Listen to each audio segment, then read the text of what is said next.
श्री राधे राधे हमारी सभी साथियों को। तो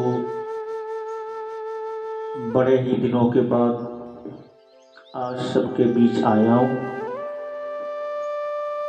तो जैसे कि मैंने आपको बताया था पहले कि जो हमारा चैनल था वो हैक हो चुका था और वीडियो बाद में डिलीट करवा दिया किसी ने पता नहीं किसने करा, पर हाँ करा दिया।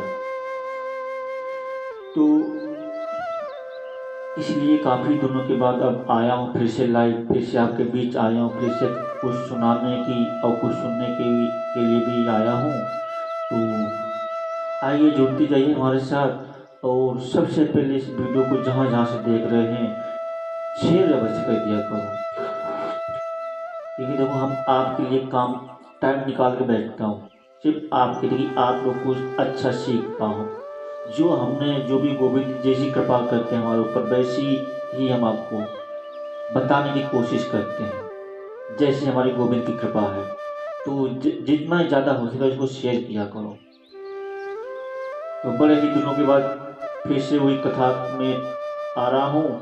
और चलो पहले गणेश वंदना करते हैं, उसके बाद कथा को आगे प्रारंभ करते हैं, बढ़ाते हैं।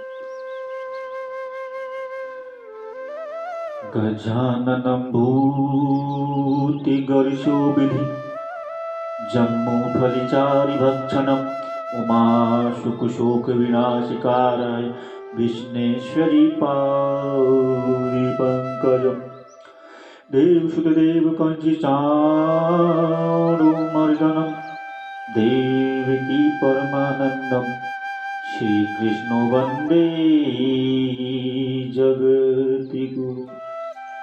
हरे कृष्ण वासुदेवाय हरे परमात्मने श्रीवासु गोविंदाय नमो नमः। राधा मेरे स्वामिने मैं राधे तिरुदास, जन्म जन्म मेरी जियो श्री चरणन निवास। बरसाने की राधिका नंद गाँव की श्याम, मैं इनके चरणों में करूं कोटि कोटि प्रणाम। या देवी सर्वभूतेषु लक्ष्मी रूपे संस्थिता, नमस्तस्ते नमस्तस्ते नमस्तस्ते नमो नमः। ओम त्र्यंबकं यजामहे सुगंधिं पुष्टिवर्धनम् उर्वारुकमिकुवन्दनाय मृत्युमुक्षीयमामृतः।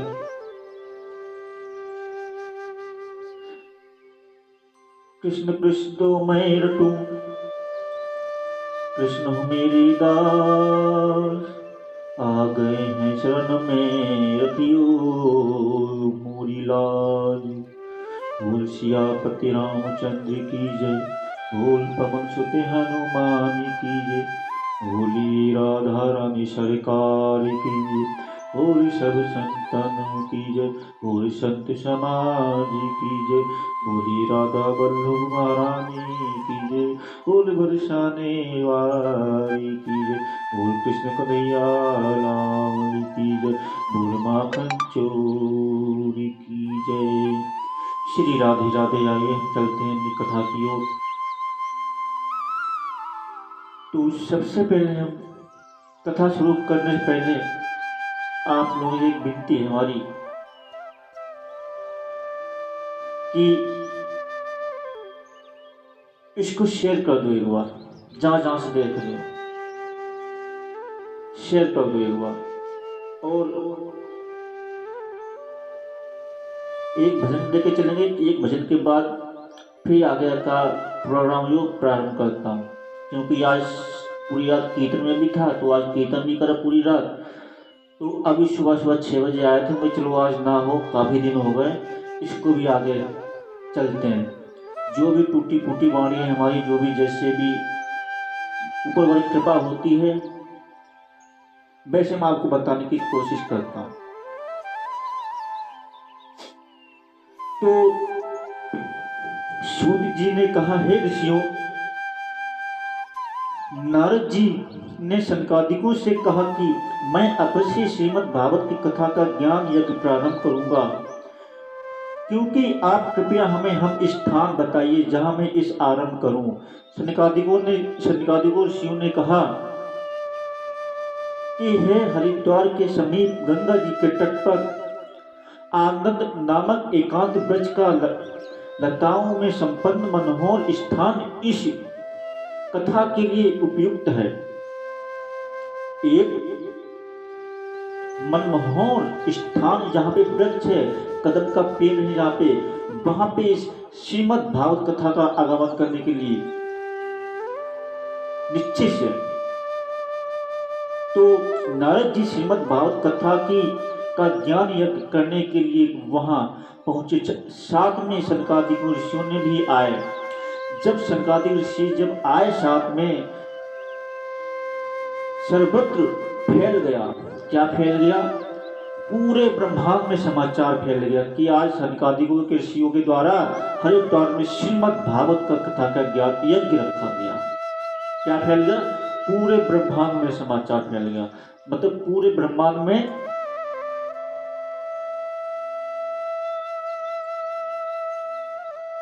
अफवाहें फैल गई। तो वेदांत आदि शस्त्र, गंगा अधिक नदियां, पुष्कर अधिक सरोवर, दंतक आदि वन अपने अपने दिव्य स्वरूप धारण कर कथा सुनने के लिए आए। देखो श्रीमद् भागवत कथा इतनी महत्वपूर्ण है कि यहाँ तो हम ही लोग नहीं, पेड़ पौधे भी कथा सुनते हैं। पेड़ पौधों को भी कथा सुनने का मौका मिलता है। आप लोग क्या लगता है कि हम ही सिर्फ कथा सुनते हैं? और कोई नहीं, पेड़ पौधे भी कथा सुनते हैं। वो भी ललायत रहते हैं कि भगवान की कथा मेरे कानों तक आ जाए, भगवान की कथा मेरे कानों तक आ जाए। वो भी इसके लिए ललायत रहते हैं। और एक बात मैं आपसे कहना चाहूंगा, देखिए अपने बच्चों को कितना भी हाई स्कूल में पढ़ा लो, कितना भी ग्रेजुएट स्कूल में पढ़ा लो, जो शिक्षा तुम्हें अपने घर से दे सकते हो वो अपने स्कूल से नहीं मिल सकती। कितना भी कॉन्वेंट स्कूल में पढ़ा लो, कहीं कुछ भी आप कर लो, जो शिक्षा आप अपने बच्चों को घर में दे सकते हो वो कहीं स्कूल में नहीं मिल सकती है। स्कूल में क्या बताया जाएगा? कमाया कैसे जाएगा, कमाने के जरिए क्या है, खाया कैसे जाएगा, आगे जो भी अपनी अपनी स्थिति है वो सब बताई जाएगी।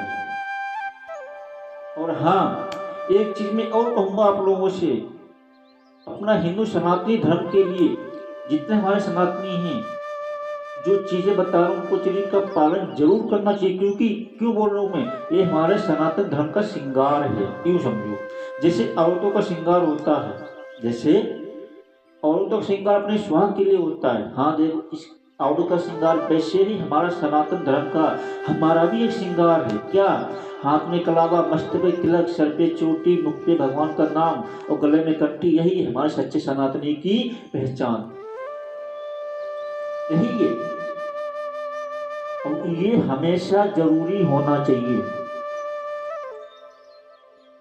मैं देखता हूँ बड़े बड़े यूट्यूबर में, बड़े बड़े फेसबुक में अपने आप को कहते हैं सनातनी सनातनी, जय श्री राम का नारा तो लगाते हैं, पर ना उनके मस्तक में तिलक होता है, ना सर पे चोटी होती, ना गले में कंठी होती।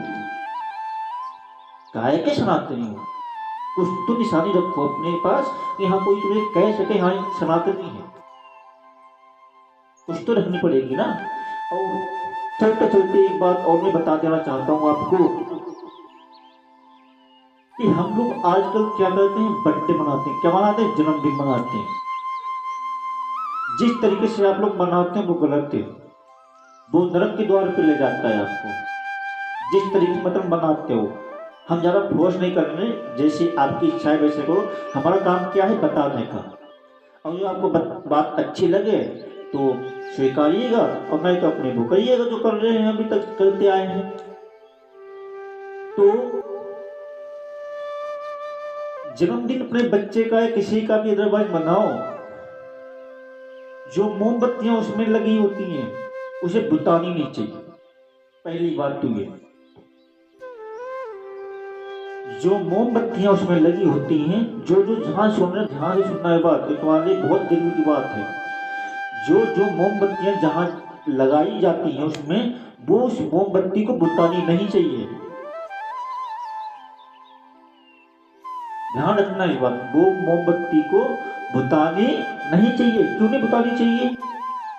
क्योंकि मोमबत्ती बुताने का अर्थ है घर में अंधकार लाना। बोलो सही कह रहा हूं गलत कह रहा हूं? कमेंट में जवाब दे सकते हो। मोमबत्ती बुताने का अर्थ है अपने घर पे अंधकार लाना। और नंबर 2, आप उसी केक को भी कट भी करते हो। क्यों? क्यों भाई? उसी केक को भी काटते भी हो। इसलिए देखो, मैं तो यही कहूंगा, ना मोमबत्ती बुतानी चाहिए, ना ही केक काटना चाहिए। क्यों?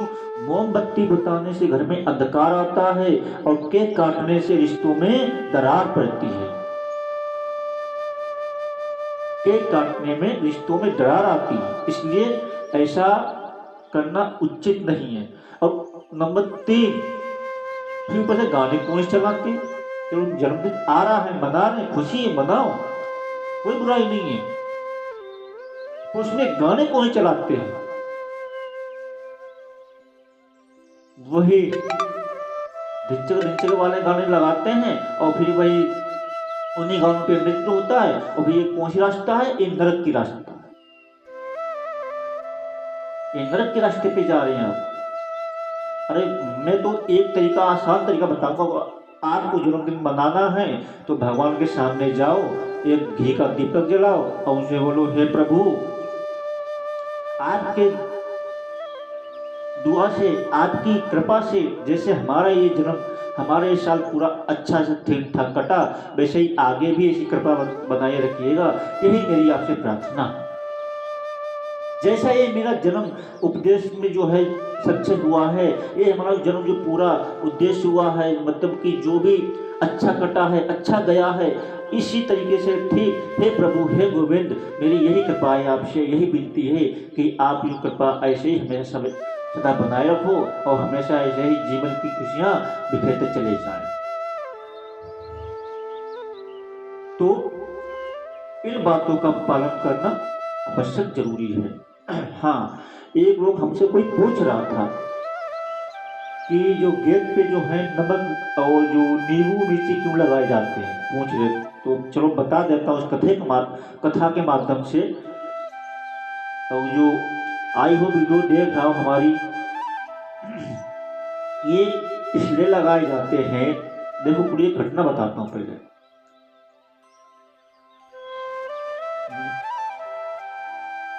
जो लक्ष्मी की बहन होती है दरिद्रता, और दरिद्रता घर पे आती है। देखो पहली बात तो आप कभी मार्केट जाओ, नींबू मिर्च एक साथ नहीं लाना चाहिए, उसको अलग अलग लाने चाहिए। क्यों लाने चाहिए? कि उससे क्या होता है, आपके फ्रिज में दोनों साथ एक रखे होते हैं और उससे आती है दरिद्रता, और दरिद्रता आपके कितने तक आ जाती है, फिर उसी को ही आपके घर में कलेश, लड़ाई झगड़ा, उत्पाद, मतलब जो भी अन्य परेशानियां हैं वो आने लगती है। क्यों? लक्ष्मी की जो बड़ी बहन है वो दरिद्रता महारानी है। जो लक्ष्मी की बड़ी बहन है वो दरिद्रता महारानी है। इसीलिए घर में कभी भी एक साथ नहीं लाना चाहिए। अब बात आती है क्यों लगाए जाते हैं। गेट पे जो इसलिए टांगे जाते हैं कि जो लक्ष्मी की बड़ी बहन है दरिद्रता महारानी, वो आए गेट तक और गेट से ही अपना खा पी के गेट से ही वापस हो जाए, वो अंदर तक ना आ पाए, इसलिए लगाए जाते हैं। और हाँ, सुबह जब भी भोजन को, जब भोग लगाओ भगवान का, एक थोड़ा सा मीठा जरूर होना चाहिए इसमें। क्योंकि लक्ष्मी महारानी क्या पसंद है? लक्ष्मी महारानी को पसंद है मीठा। और जो लक्ष्मी महारानी को मीठा पसंद है, तो मीठे का जो भोग लगाओगे तो लक्ष्मी धन कुबेर लक्ष्मी खुद ही अपने सुधा अपने आप आ जाएगी। और एक उपाय मैं और बताऊंगा आपको। आपके घर में लक्ष्मी भागने का, लक्ष्मी रुकने का एक कारण और है, वो भी सुनो। अगर मैं आया हूं तो सब कुछ बताते ही जाऊंगा, मन करता यही बता दूं वही बता दूं, क्या क्या होता है। पहली बात तो अपने घर पे देखो कोई खंडित कोई फोटो नहीं है भगवान की। अब जो कोई खंडित फोटो है तो उसको तुरंत घर से निकालो और गंगा जी में या जमुना जी में विसर्जन कर दो, घर पे नहीं रखनी चाहिए। नंबर 2, घर पे देखो टूटी खाद नहीं होनी चाहिए, घर पे टूटी खाद नहीं रखनी चाहिए, इससे भी लक्ष्मी ना आने का प्रभाव पड़ता है। अब घर में फूटा बर्तन नहीं होना चाहिए, फूटे बर्तन में भोजन नहीं करना चाहिए, इससे भी लक्ष्मी में बहुत बड़ा प्रभाव पड़ता है। अपनी जो झाड़ू लक्ष्मी महारानी उनको उचित दिशा में रखनी चाहिए। लोग देखते हैं कहीं ना कहीं ऐसे डाल देते हैं, फिर उनका कभी कोई कुछ का मतलब नहीं होता है, जहां मर्जी वहीं पड़ा, किसी का कोई मतलब नहीं है। तो इसलिए मैं जो लक्ष्मी रुकने का जो मतलब है वो यही कारण तो बहुत सारे हैं, बताएंगे, छोटी छोटी वीडियो क्लिप बना के डाल दूंगा मैं, उस पर देख लेना। तो मुझे तो उम्मीद है आप पूरी कथा सुनते नहीं होंगे, इसलिए छोटी छोटी क्लिपें हम बना के डाल देंगे। हो सकता है हमारे जरिए कुछ आपको सीखने का और समझने का लाभ मिल सके। जो हम पे गोविंद कृपा करते हैं, जैसे हमसे बुलवाते हैं वैसे हम बोल देते हैं। हम तो क्या है, हम तो उनके दास हैं, बस जैसे गोविंद की हमारी कृपा होती है वैसे हम बोल देते हैं। एक प्रसंग याद आ रहा है, बड़ा बढ़िया प्रसंग याद आ रहा है, सुनो। श्री राम जी का, जब श्री राम जी लंका जीत के अयोध्या जी में वापस आए, और जब वापस में आए अयोध्या जी में, हनुमान जी से कहने लगे, हे हनुमान, हमने आज तक जो भी हमने हमारी जितनी भी सहायता की, हमने सबको कुछ न कुछ उपहार दिया। जिसने हमारी सहायता की हमने कुछ न कुछ सबको दिया, पर हे हनुमान, तुमको मैंने अब तक कुछ नहीं दे पाया, मांगो, क्या मांगना चाहते हो? हनुमान जी कह रहे हैं, प्रभु हम आपसे क्या मांगे? हम ना ही पद मांग सकते हैं, ना ही प्रतिष्ठा मांग सकते हैं, ना ही सम्मान मांग सकते हैं, ना यश मांग सकते हैं। अब जो सम्मान मिला तो उसमें अभिमान आ जाएगा, वो कितने दिन तक रहेगा। और प्रतिष्ठा मिल जाएगी, उसमें भी अभिमान आ जाएगा। पद मिल जाएगा, हमें वो अभिमान आ जाएगा। हमें कुछ नहीं चाहिए। भगवान श्री राम कहते हैं कि नहीं हनुमान, हमने विभीषण को अपने लंका को भस्म किया तो विभीषण को राजा बनाया, हमने रावण को मारा तो विभीषण को राजा बनाया, हमने सुग्रीव को राजा बनाया किष्किंधा का, और हमने कुछ न कुछ सबको दिया। जो जो हमारी सहायता की हमने सबको कुछ न कुछ दिया, किसी को कुछ नहीं हमने ऐसा रखा कि किसी को कुछ ना दिया हो। हे हनुमान, तुम भी कुछ मांगो।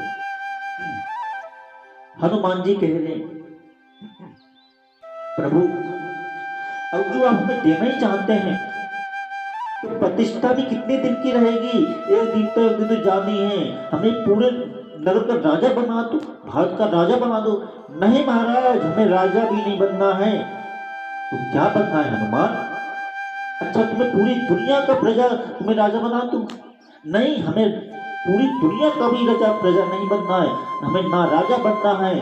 अब क्या चाहिए भगवान, ये तो बताओ। हनुमान को चाहिए क्या? तो पहले वचन देना पड़ेगा। हम भी मांग ही रहे हैं, इसलिए आप जबरदस्ती कर ही रहे हो, तो चलो कुछ बड़ा मांगेंगे, आप दे सकोगे? भगवान राम कहते हैं, बोलिए तो पुत्र, ऐसी क्या मांग है तुम्हारी? क्या मांगना चाहते हो?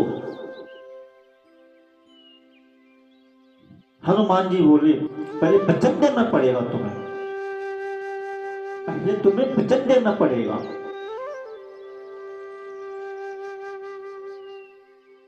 श्री राम भगवान कहते हैं, हम तुम्हें वचन देते हैं हनुमान, जो तुम मांगोगे वो तुम्हें अवश्य देंगे। रघुकुल रीति सदा चली आई, और प्राण जाई पर वचन न जाई। रघुकुल की आज तक रीत चलती चली आई है, जो एक बार वचन दे दिया वो हर हाल में पूरा करते ही करते, हर हाल में पूरा करते हैं। तो हे भगवान, आपसे हमारी ये अनुरोध है, आप मांगो, क्या मांगना चाहते हैं? हनुमान जी कहते हैं, प्रभु ना धन चाहिए, ना सोने चाहिए, ना आराम चाहिए, ना ऐश्वर्य चाहिए, ना राजा चाहिए, ना अभिमान चाहिए, ना गुरु चाहिए, मैं कुछ नहीं चाहिए। मैं चाहिए एक सबसे बड़ा चाहिए, क्या? हमें आपके दोनों पद चाहिए, आपके दोनों ही चरण चाहिए। आप अब जो आप मुझे अपने दोनों चरण दे दोगे तो हमें उसके सिवा कुछ नहीं चाहिए। लक्ष्मण जी कहते हैं, हनुमान ये तुम क्या मांग रहे हो? अरे इन चरणों पे तो हमारा अधिकार है, सीता जी का अधिकार नहीं, तुम्हें कैसे दे सकते हैं? भगवान जी कहते हैं क्या कि जो सबसे पहला अधिकार जो चरणों पे होता है वो ना भाई का होता है ना पत्नी का होता है। चरणों का जो अधिकार होता है वो एक भक्त का होता है। श्री राम जी ने हनुमान जी को गले से लगा लिया कि है भक्त, तुम जैसा भक्त ना आज तक पैदा हुआ है और ना ही कभी होगा। हनुमान जी को श्री राम भगवान ने वरदान दिया कि जहां जहां हम होंगे वहां वहां तुम वास करोगे, जहां जहां हमारी कथाएं होंगी वहां वहां तुम वास करोगे, और जहां जहां हमारा गुणगान किया जाएगा, जहां जहां हमारा नाम लिया जाएगा वहां वहां तुम विराजमान रहोगे। हनुमान जी कहते हैं, प्रभु यही तो चाहिए था, प्रभु हमें यही तो चाहिए था। तो इसलिए कभी भी किसी मंदिर में देख लेना, किसी मंदिर में चले जाना, श्री राम मंदिर चले जाना, हनुमान जी, श्री राम जी खड़े होंगे, सीता राम लक्ष्मण तीनों लोग एक लाइन से खड़े होंगे, हनुमान जी कहाँ बैठे होंगे, उनके चरणों की तरफ नजर होगी। किसी मंदिर में जाके देख लेना, हनुमान जी की श्री राम के चरणों की ही तरफ नजर होगी। दुनिया कहाँ से आ रही, पब्लिक आ रही है, जा रही है, क्या कर रही, क्या नहीं कर रही, हनुमान जी को कोई लेना देना नहीं। सिर्फ हनुमान जी कहीं किसी मंदिर में देख लेना, हनुमान जी सिर्फ अपने चरणों के पास बैठे होंगे और प्रभु को चरणों को निहार रहे होंगे, प्रभु के चरणों को निहार रहे होंगे। तो हे मेरे ऋषियों, हे मेरे कृष्ण भक्तों जी जो भी सुन रहे हैं, प्रभु से धन दौलत क्या मांगना, ये एक दिन तो मिटना ही है, मांगो तो कुछ ऐसा मांगो तो कभी मिटे ना। ये हनुमान जी से सीखो, पूरे जीवन भर उन्होंने सहायता की, आखिर चाहा क्या? प्रभु की सेवा। देखो आजकल लोग क्या करते हैं ना, जो सेवा करते हैं दिखाने के लिए करते हैं। हाँ देखो हम इसमें सेवा कर देते हैं, और क्या करते हैं, वीडियो बनवाते हैं, किसके लिए? फेसबुक के लिए, स्टेटस लगाने के लिए। क्या आज हमने इस बंदे की इतनी मदद की, तुम क्या थे? वो कोई मदद नहीं है, वो दिखावा है, ढोंग है। अरे मदद करनी है तो इस तरीके से करो, किसी को पता भी ना लग जाए और तुम्हारी वो मदद भी हो जाए। और मदद करनी है तो इस तरीके से करो, किसी को सामने वाले बंदे को पता भी ना चल पाए। और आजकल लोग एक केला पकड़ाएंगे इंसान को, एक फोटो सेल्फी ले लेंगे कि देखो हमने इस व्यक्ति के आज में एक केले की मदद की, या एक टाइम के भोजन की मदद की। तो ये मदद करना कोई मदद नहीं है।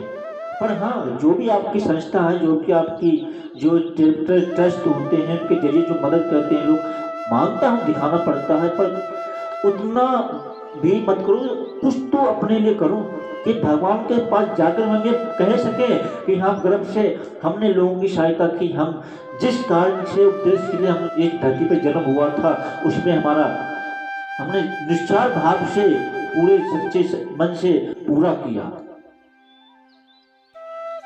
निश्चल भाव से पूरे सच्चे मन से हमने पूरा किया। कुछ लोग मदद करते हैं, आगे फिर से होते हैं, दिखावा करते हैं। तो हमारा यही मानना है, आप ऐसा मत किया करो। हाँ कहाँ थे, वही लौट के आते।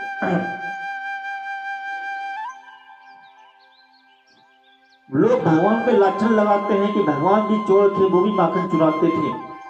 आप एक बात बताओ, भगवान तो माखन चुराते थे, क्या चुराते थे? भगवान जो है वो माखन ही तो चुराते थे, कोई सोना गहना वस्तु ये चुराते थे नहीं। भगवान क्या है, वो माखन चुराते थे। और माखन क्यों चुराते थे, माखन क्यों चुराते थे ये भी हम आपको बताएंगे। क्योंकि हर गोपियां चाहती थी भगवान कृष्ण मेरे घर पे आए और वे माखन का भोग लगाएं। मन में एक ही लालसा लगती थी, एक ही कल्पना लगती थी, क्या मेरे अंगना में आओ नंदलाल, अरे आओ घनश्याम, भोजन को भोगी लगाए, ओ मेरे माखन का भोगी लगाइए। मेरे अंगना में तुम आओ नंदलाल, आओ घनश्याम, मेरी माखन को भोगी लगाइए। तो क्या करते थे श्री कृष्ण? माखन का भोग लगाते थे। इसका माखन का, कि गोपियां चाहती थी मेरे घर पे आए और उस माखन का भोग लगाए, क्योंकि आप चाहते हो क्या गोपियां को दे नहीं सकती थी? पर खुद दे सकती थी, पर हाँ दे सकती थी। पहले के जमाने में कोई भी स्त्री घर से निकलती नहीं थी, और निकलती भी थी तो इतना इतना मुंह ढक के, इतना मुंह ढकती नहीं पहले स्त्री। पहले कोई भी स्त्री घर से बाहर नहीं निकलती थी, क्योंकि पहले पहले क्या होता था, जब कृष्ण के जमाने की बात कर रहा हूँ, आजकल तो बात नहीं है, आजकल सब मॉडर्न जमाना हो गया है। तो पहले सास से इतना डरती थी वो, कहीं हम बाहर चले गए तो लोग हमसे क्या कहेंगे, लोग हमसे क्या लक्षण लगाएंगे कि अपनी सासू माँ से बिना पूछे बाहर चली। तो इसलिए गोपियां जो है बाहर नहीं जाती थी, वो घर पे ही आती थी, घर पे ही रहती थी वो। अब आप कहोगे वो तो फिर माखन बेचने कैसे जाती थी, दही बेचने कैसे जाती थी? तो ये भी बताएंगे। वो सिर्फ अपनी सासू माँ की आज्ञा लेके जमुना जी पे पानी पर, नल तो थे नहीं वहां पे, या कोई हेड पंप तो वहां पे लगे नहीं थे पहले। पहले जमुना जी पे दूर से पानी मटकियों में भर के लाया करते थे। सिर्फ वही नहीं, उनकी सासू माँ भी साथ में जाया करती थी, सासू माँ भी साथ में जाया करती थी। तो इसीलिए पहले के जमाने में कोई भी स्त्री किसी पराये पुरुष के साथ मुंह उठा करके देखती नहीं थी, बिल्कुल नहीं देखती थी। देखने से भी पाप लगता था, किसी पराये पुरुष को देखने से भी। तो इसलिए गोपियां चाहती हैं, हे कन्हैया, हे घनश्याम, हे नंदलाल, तुम क्यों नहीं मेरे घर पे आओ और उस माखन का भोग लगाओ। इसलिए भगवान वही जो सबकी भावनाओं को समझे, भगवान वही जो सबकी भावनाओं को समझे। तो इसलिए कहते हैं, हे गोविंद, तुम ही मेरे घर पे आओ और इस माखन का भोग लगाओ, तुम ही आओ घर पे मेरे। तो इसलिए भगवान जाते हैं अपने ग्वाल मंडली टोली के साथ, और गोपी पीछे छुप छुप के वो नजारा देखती हैं, क्या कि भगवान कृष्ण माखन निकाल निकाल के लड्डू बना बना के खा रहे हैं, और वो गोपियां जो हैं उसको देख देख के आनंद फूल होती है, आनंद आता है कि कैसे नंदलाल, कैसे कृष्ण माखन चुरा के खा रहे हैं। अब क्यों? अब कहते आपकी शिकायत क्यों करती इनकी है? शिकायत ये करती, जितना हमारा समय हो सके हमारे भगवान के साथ बीत सके, वो हर पल हर क्षण हर समय भगवान के साथ बिताना चाहती थी, श्री कृष्ण के साथ बिताना चाहती थी। इसलिए वो एक न एक कोई न कोई बहाना लेके जाती थी, हे जसोदा, देख तेरे लाला मेरे घर पे फिर से माखन चुरा। और वो पकड़ पकड़ के बार बार वो यही चाहती थी, जितना समय हो सके अपने खाना के साथ व्यतीत कर सको, जितना समय हो सके। तो गोपियों का ये प्रेम, गोपियों का ये भाव है तो बहुत कुछ, पर समय का भी भाव रहता है थोड़ा सा, और कोई इतनी लंबी देखता भी नहीं, फिर भी जितनी कोशिश करता हूँ उतनी बताता हूँ। सिर्फ मेन पॉइंट वन टॉपिक वही बताऊंगा जो आपके हित के कार्य में है, जो आपके उपयोग में है, आपके कल्याणकारी है, सिर्फ बस वही बताऊंगा। कथा तो आज की नहीं होगी, सिर्फ पॉइंट बताऊंगा, थोड़ी थोड़ी हर कथाओं के आपके पॉइंट बताऊंगा, जिस भी आप क्वेश्चन उठाते हो, जिस भी आप कहते हैं 16,000 से विवाह क्यों किए, और जो आम इंसान कोई कर ले तो उसको वो गलत कहते हैं लोग, 16,000 विवाह लोग क्यों क्यों होंगे, तो इसके बारे में बताऊंगा। सुनो, एक राक्षस था भौमासुर नामक का, जो भौमासुर नामक का जो राक्षस था, उन्होंने पूरी द्वारिका को बंदी बना लिया था। उन्होंने पूरी द्वारिका को बंदी बना लिया था और पूरी द्वारिका को बंदी बनाते समय उन्होंने क्या कहा, अब तुम मेरे कारागृह में हो, अब तुम कहीं नहीं जा सकते। पहले क्या था, पहले कोई स्त्री घर से कुछ दिन के लिए बाहर चली जाए तो वो लांछन लग जाता था उसके ऊपर कि ये घर से बिना बताए घर से गई है, इसलिए इससे कोई विवाह करने की योग्य नहीं होगी, इससे कोई विवाह नहीं कर सकता था। ये आजकल की बात नहीं बता रहा हूँ, पहले की बात, जवानी बात बता रहा हूँ। जब श्री कृष्ण के द्वापर युग में एक दूसरे को देखना भी पाप लगता था। श्री कृष्ण के द्वापर युग में एक दूसरे को देखना भी पाप लगता था। उस जवानी बात बता रहा हूँ। आज तो सब शादियाँ भी ऑनलाइन हो रही है साहब, मैं भी सोशल साइट पे रहता हूँ, देखता हूँ कई ऐसी वीडियो देखी मैंने कि शादी भी ऑनलाइन हो रही है। क्या जमाना आ गया है साहब, शादी भी ऑनलाइन हो रही है। चलो जी, दुनिया है जो भी कहे, हम तो अपनी वही कथा आगे का प्रोग्राम शुरू करेंगे। आइए वहीं पे लौट के वापस। तो भगवान गए जब भौमासुर नामक राक्षस के पास, उस राक्षस का वध किया और उस राक्षस का वध करके उन कन्याओं को मुक्त करवाया और कहा, प्रभु हमसे विवाह कौन करेगा, क्योंकि हम इतने दिन बिना घर वालों की बताया, बिना घर वालों को मैसेज दिया, सूचना दी, इतने दिन घर से बाहर रहे और हमसे कोई विवाह भी नहीं करेगा। इसके प्रश्न दो ही होते हैं, या मैं सुसाइड कर लूं या मैं कोई गलत रास्ते पे निकल जाऊं, या मैं सुसाइड कर लूं या मैं कहीं गलत रास्ते पे निकल जाऊं। तो भगवान आए थे, जन्म लेके क्यों आए थे, धर्म की रक्षा करने के लिए। धर्मो रक्षति रक्षिषा, जो इंसान के धर्म की रक्षा करता है, धर्म हमेशा उसकी रक्षा करता है, हमेशा उसकी रक्षा करता है। तो अभी कथा तो बहुत आगे है, अभी ये भी समय हुआ है, 12 बजा है, ये 2 बजे तक कथा चलेगी। ये कथा है 2 बजे तक चलेगी। जब तक आप इस वीडियो को शेयर भी करो, जहां जहां लोग देख रहे हैं उसको शेयर भी करो। ये यूट्यूब पे भी मिल जाएगी और उसके फेसबुक पेज पे भी मिल जाएगी। और ये भी बता दूं एक बार, सुजीत सिंह राधे श्याम का चैनल है हमारा यूट्यूब का, और जिस पे आप फेसबुक देख रहे हो वो वही है, आप उसको शेयर कर सकते हैं। राधे राधे बोलना पड़ेगा। तो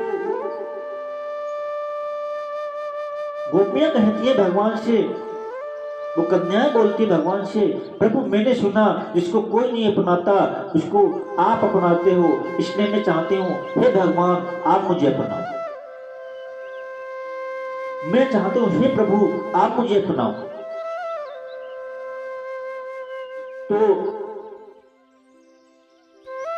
भगवान ने 16,000 कन्याओं के साथ विवाह किया। अब आपके मन में एक प्रश्न उठ रहा होगा, क्या उनको अपनी बेटी भी तो बना सकते थे? ठीक है, माना बेटी बना लेती, एक ना एक दिन तो ब्याह तो करना ही था ना उनका, एक ना एक दिन तो होना ही था। तो इसलिए भगवान ने उन 16,000 कन्याओं से विवाह कर लिया, और उन 16,000 कन्याएं इनका पति नहीं है वो, ये बात ध्यान रखना आप लोग, वो हम सबका भी पति है। एक बात समझो, हमारे अंदर क्या है, आत्मा। आत्मा होती है या होता है, बोलो, आत्मा होती है या होता है? आत्मा होती है ना, और परमात्मा होता है, होती है तो नहीं है, परमात्मा होता है। इसलिए हम सबकी भगवान श्री कृष्ण की पत्नियां हैं। जितने हमारे जीव हैं इस सृष्टि पे बनाए हुए, जितने हमारे भगवान ने सृष्टि में जीव बनाए हुए हैं, ये सारी भगवान की पत्नियां हैं। भगवान श्री कृष्ण चाहे किसी के जरिए भज लो, चाहे एक कान पकड़ लो चाहे वो कान पकड़ लो, नाम उसका ही लेना। अब आप कहते हैं कि आप कहते हो एक को इष्ट मांगो, मांगने और होती कि एक को पूजो। क्यों? क्योंकि देखो, गुरु एक होता है, पिता एक होता है, पत्नी एक होती है, माँ एक होती है। इसलिए अपना भगवान को भी एक को ही चुनना चाहिए, अपना इष्ट सबको बनाना चाहिए। ठीक है, सबको एक इष्ट बना लिया, बाकी जो देव देवता इनको ना पूजें। क्यों नहीं पूजो? पूजो। उसको मैं एक उदाहरण देता हूँ, यहाँ पे सुनो। जैसे कि एक पत्नी होती है, एक पत्नी है, उसके मन में कौन बसा हुआ है? सिर्फ उसके पतिदेव बसे हुए हैं। और सिर्फ उसके पतिदेव बसे हुए हैं। सम्मान किसका करती है? सम्मान पूरे घर का करती है। अपने सास ससुर भाई देवर नंद भौजाई, मतलब जो भी उसके रिश्ते घर में आते हैं, सम्मान सबका करती है। और हृदय में कौन बसा है? सिर्फ पतिदेव। ठीक उसी तरीके से हृदय में एक को बसाइए और सम्मान सबका करिए, आदर सबका करिए। जिस मंदिर में भी जाओ, जिस गुरुद्वारे में भी जाओ, अपने श्री कृष्ण के रूप में दर्शन करो। वहां भी यहाँ हमारा श्री कृष्ण ही खड़ा हुआ है, यहाँ हमारा गोविंद खड़ा हुआ है। भगवान का गोपाल नाम क्यों पड़ा? भगवान का गोपाल नाम क्यों पड़ा? गोपाल, क्योंकि भगवान जो थे गौ का पालन करने वाले थे, गौ पालते थे, गौ की सेवा करते थे, इसलिए भगवान का एक नाम पड़ा, इसमें से क्या? गोपाल। गौओं को चराने वाला जो गोपाल, जो गोविंद हमारा है, 33 कोट देवी देवता हमारे गाय माता में विराजमान है। ऐसा माना गया है गाय की जो पूंछ होती है उसमें हनुमान जी विराजमान होते हैं, ऐसा कहा गया है। तो एक बात और सुनो। अब जो आपके घर में धन को लक्ष्मी लानी है और जब लक्ष्मी को बचाना है तो अवश्य करें उपाय। कौन सा? अभी जो पिछले बता भी चुके थे, फिर बता देता हूं जो लोग अभी जुड़े हैं उनके लिए। जो तुम्हारे घर पे जो टूटी फोटो है उसको हटाओ। सबसे पहले जो खंडित है उसको विसर्जन करो, जमुना जी में, गंगा जी में, जहां अदरवाइज है वहां उसको ले जाओ। जो फूटे बर्तन है उसको हटाओ। जो टूटी जो खाट है आपके घर पे चारपाई होती है उसको हटाओ। ये घर पे नहीं होनी चाहिए, ये अशुभ मानी जाती है।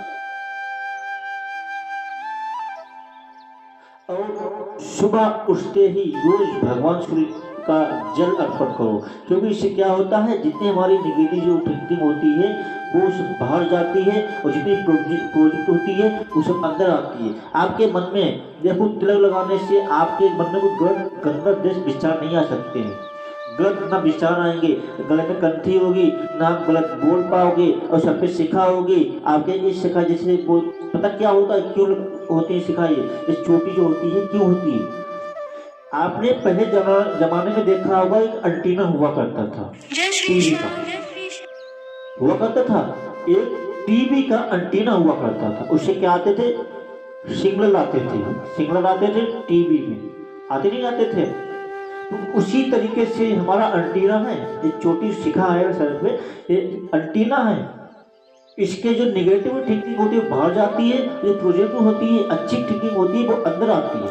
कई गलत विचार नहीं आते हैं, कभी गलत विचार नहीं आए। तो इसीलिए हमारा जितने भी हैं, जो भी जहां से सुन रहे हैं वो ध्यान सुनिएगा। ये हमारी जो छोटी शिखा होती है वो एंटीना काम करती है, एंटीने का। और इसके आगे कथा आती है ध्रुव प्रहलाद की, बड़ी प्यारी कथा है, ध्यान सुनिएगा। इससे प्यारी कथा आती है ध्रुव प्रहलाद की। ध्रुव प्रहलाद 5 वर्ष के थे। 5 वर्ष की आयु में जंगल में निकल गए हवन करने के लिए। तो एक राजा से उत्तानपाद के 2 रानियां थी, एक थी सुरुचि और एक थी पुनीति। सुरुचि जो थी वो तन से सुंदर थी, पुनीति जो थी वो मन से सुंदर थी। सुनीति जो थी वो तन से सुंदर थी और पुनीति जो थी वो मन से सुंदर थी। अच्छा, आप लोग यहाँ पे एक प्रश्न उठता है, क्या आप लोग जब भी कहीं रिश्ता देखने जाते हो क्या देखते हैं? उसका लड़के ठोकरा देखते, सुंदर है या नहीं। अरे सुंदरता का या चाट डालोगे खाओगे लड़के। अब जो आप कहीं भी जाते हो, हमारी सभी भाई बहनों से, हमारी सभी माताओं से विनती है, आप उसकी सुंदरता मत देखो। अब जो आप उसकी सुंदरता देखोगे तो आप आपका घर नहीं चला सकती, आपका घर को आगे नहीं ले जा सकती। उसके पहले गुण देखो, उसके विचार देखो। वो साधु संतों का सम्मान करती है, भगवान का सम्मान करती है, पूजा पाठ करती है या नहीं, बड़े बुजुर्गों से सम्मान से बात करती है नहीं, उसका ये सम्मान देखो कि ये सम्मान क्या है, संस्कार क्या है। एक बार मैं और कहूँगा, अब जो बेटी भजनानंदी है तो लड़का भी ऐसा ही ढूंढना चाहिए जो भजनानंदी होना चाहिए, और लड़का भजनानंदी है तो लड़की भी भजनानंदी होनी चाहिए। ऐसा स्टाइल पहले से माँ बाप को ही सोचना पड़ेगा, पहले से यही स्टाइल तय करना चाहिए। क्योंकि लड़का है पियक्कर और बेटी जो है वो आगे भजनानंदी, तो आपस में तो तकरार होगी, होगी नहीं होगी। तो इसलिए देख समझ पूछ करके, सोच विचार करके ये जल्दबाजी में फैसला नहीं लिए जाते, आराम से बैठ करके दिमाग सोच विचार के फैसला लेते हैं। तो इसलिए हमारे सभी भाइयों से यही निवेदन है, सभी माताओं जो भी हमारी कथाएं सुनती हैं, जो भी हमें जानते हैं, लड़के का खोपड़ा मत देखो, उसमें कुछ नहीं रखा है, उसके संस्कार देखो, उसके विचार देखो, उसके गुण देखो कि इसमें संस्कार है या नहीं। ये हमारा आदर करना जानते नहीं, और हाँ, दहेज लेने वालों के सख्त खिलाफ हूँ भैया हूँ। आप लोग जानते हो, लड़के देखते हो, उनका पिता क्या बोलता है, 10 लाख लगेंगे भैया, 10 लाख की मांग है हमारी। क्या कहते हो आप, लड़के को दाव पे लगा रहे हो, अपने बेच रहे हो, शादी नहीं कर रहे हो आप लोग, दाव पे लगा रहे हो आप। मेरी बहनों से भी गुजारिश है, जो दहेज देकर जो बेटी आए घर पे, जो दहेज दे के आए, उसको अपना पति नहीं सर्वेंट समझना चाहिए कि तू मुझे, हम तुझे खरीद के लाई हूं, जो मैं कहूंगी वो तुझे करना होगा। मेरे पिताजी ने 5 लाख अथवा 10 लाख रुपये दिए हैं, मैं तुझे खरीद के लाई हूं। मुझे पता है बहुत सी बात हमारे अच्छी नहीं लगी होंगी, पर मैं बोलूंगा वही जो आपके हित में है, आपके भले में, आपके हित कल्याण में है, वही बोलूंगा मैं। तो मैं यही कहना चाहूंगा, आप जब भी कहीं भी रिश्ता देखने जाओ, कहीं किसी का भी रिश्ता देखने जाओ, उसके विचार देखो, सुंदरता नहीं। जैसे पुनीति थी, उसके मन सुंदर था, और सुरुचि जो थी उसका तन सुंदर था। तो महाराज ध्रुव आए, 5 साल की आयु, वो अपने पिता की गोद में आके बैठ गए। जब वो अपने पिता की गोद में आके बैठ गए ध्रुव जी महाराज, उसकी जो माँ थी उसे अपने पिता की गोद से नीचे उतार दिया। जब उसने अपने पिता के गोद के नीचे उतार दिया और कहने लगे क्या, अब जो तुम्हें इसकी गोद में बैठना है तो तुझे हमारी कोख से जन्म लेके आना पड़ेगा, जब तुझ बैठने का भी बनेगा। तो बालक 5 साल का आयु आया, रोता रोता अपनी माँ के पास, कह रहे माँ माँ क्या हुआ बेटा, कि क्या मैं अपने पिता की गोद में नहीं बैठ सकता, क्या मैं अपने पिता की गोद में नहीं बैठ सकता। माँ ने कहा क्यों। पुत्र ध्रुव ने कहा हे माँ, मेरी छोटी माँ ने बोला है कि अगर तुम्हें इसकी गोद में बैठना है तो हमारे कोख से जन्म लेके आना पड़ेगा। हमें छोटी माँ ने पिता की गोद से उतार दिया है, क्यों। देखिए, माँ होनी चाहिए वो तो सुरुचि जैसी होनी चाहिए, माँ होनी चाहिए तो सुरुचि जैसी होनी चाहिए। क्या कहा, ये नहीं कहा कि हाँ तो मैं उनको बताऊंगी, उनको लड़ूंगी या उसको समझाऊंगी, कुछ नहीं कहा। क्या पुत्र, ये तो बता, तुझे इस गोद में बैठना है जहां तुझे एक दिन बैठ करके एक दिन तू उतार दिया जाएगा, या उसकी गोद में बैठना है जहां पे एक बार बैठने के बाद फिर दोबारा कोई तुम्हें उतार नहीं सकता वहां से। बताओ, उस परम पिता परमात्मा की गोद में बैठोगे या इस हार मास के पुत्रों की गोद में बैठोगे। ये जो पति है, ये जो कहना, ये जो उत्तान पादे, ये तो हार मास का पुतला है, क्या इसकी गोद में बैठना। और बैठना है तो उस पर पिता परमात्मा की गोद में बैठूं जहां एक बार बैठने के बाद कोई उतार नहीं सकता, कोई भी नहीं उतार सकता।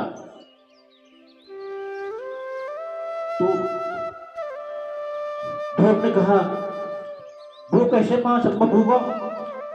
माता ने तुरंत कहा कि बेटा तुम्हें तपस्या करनी पड़ेगी, जंगल में जाकर तुम्हें तपस्या करनी पड़ेगी। तपस्या? हाँ।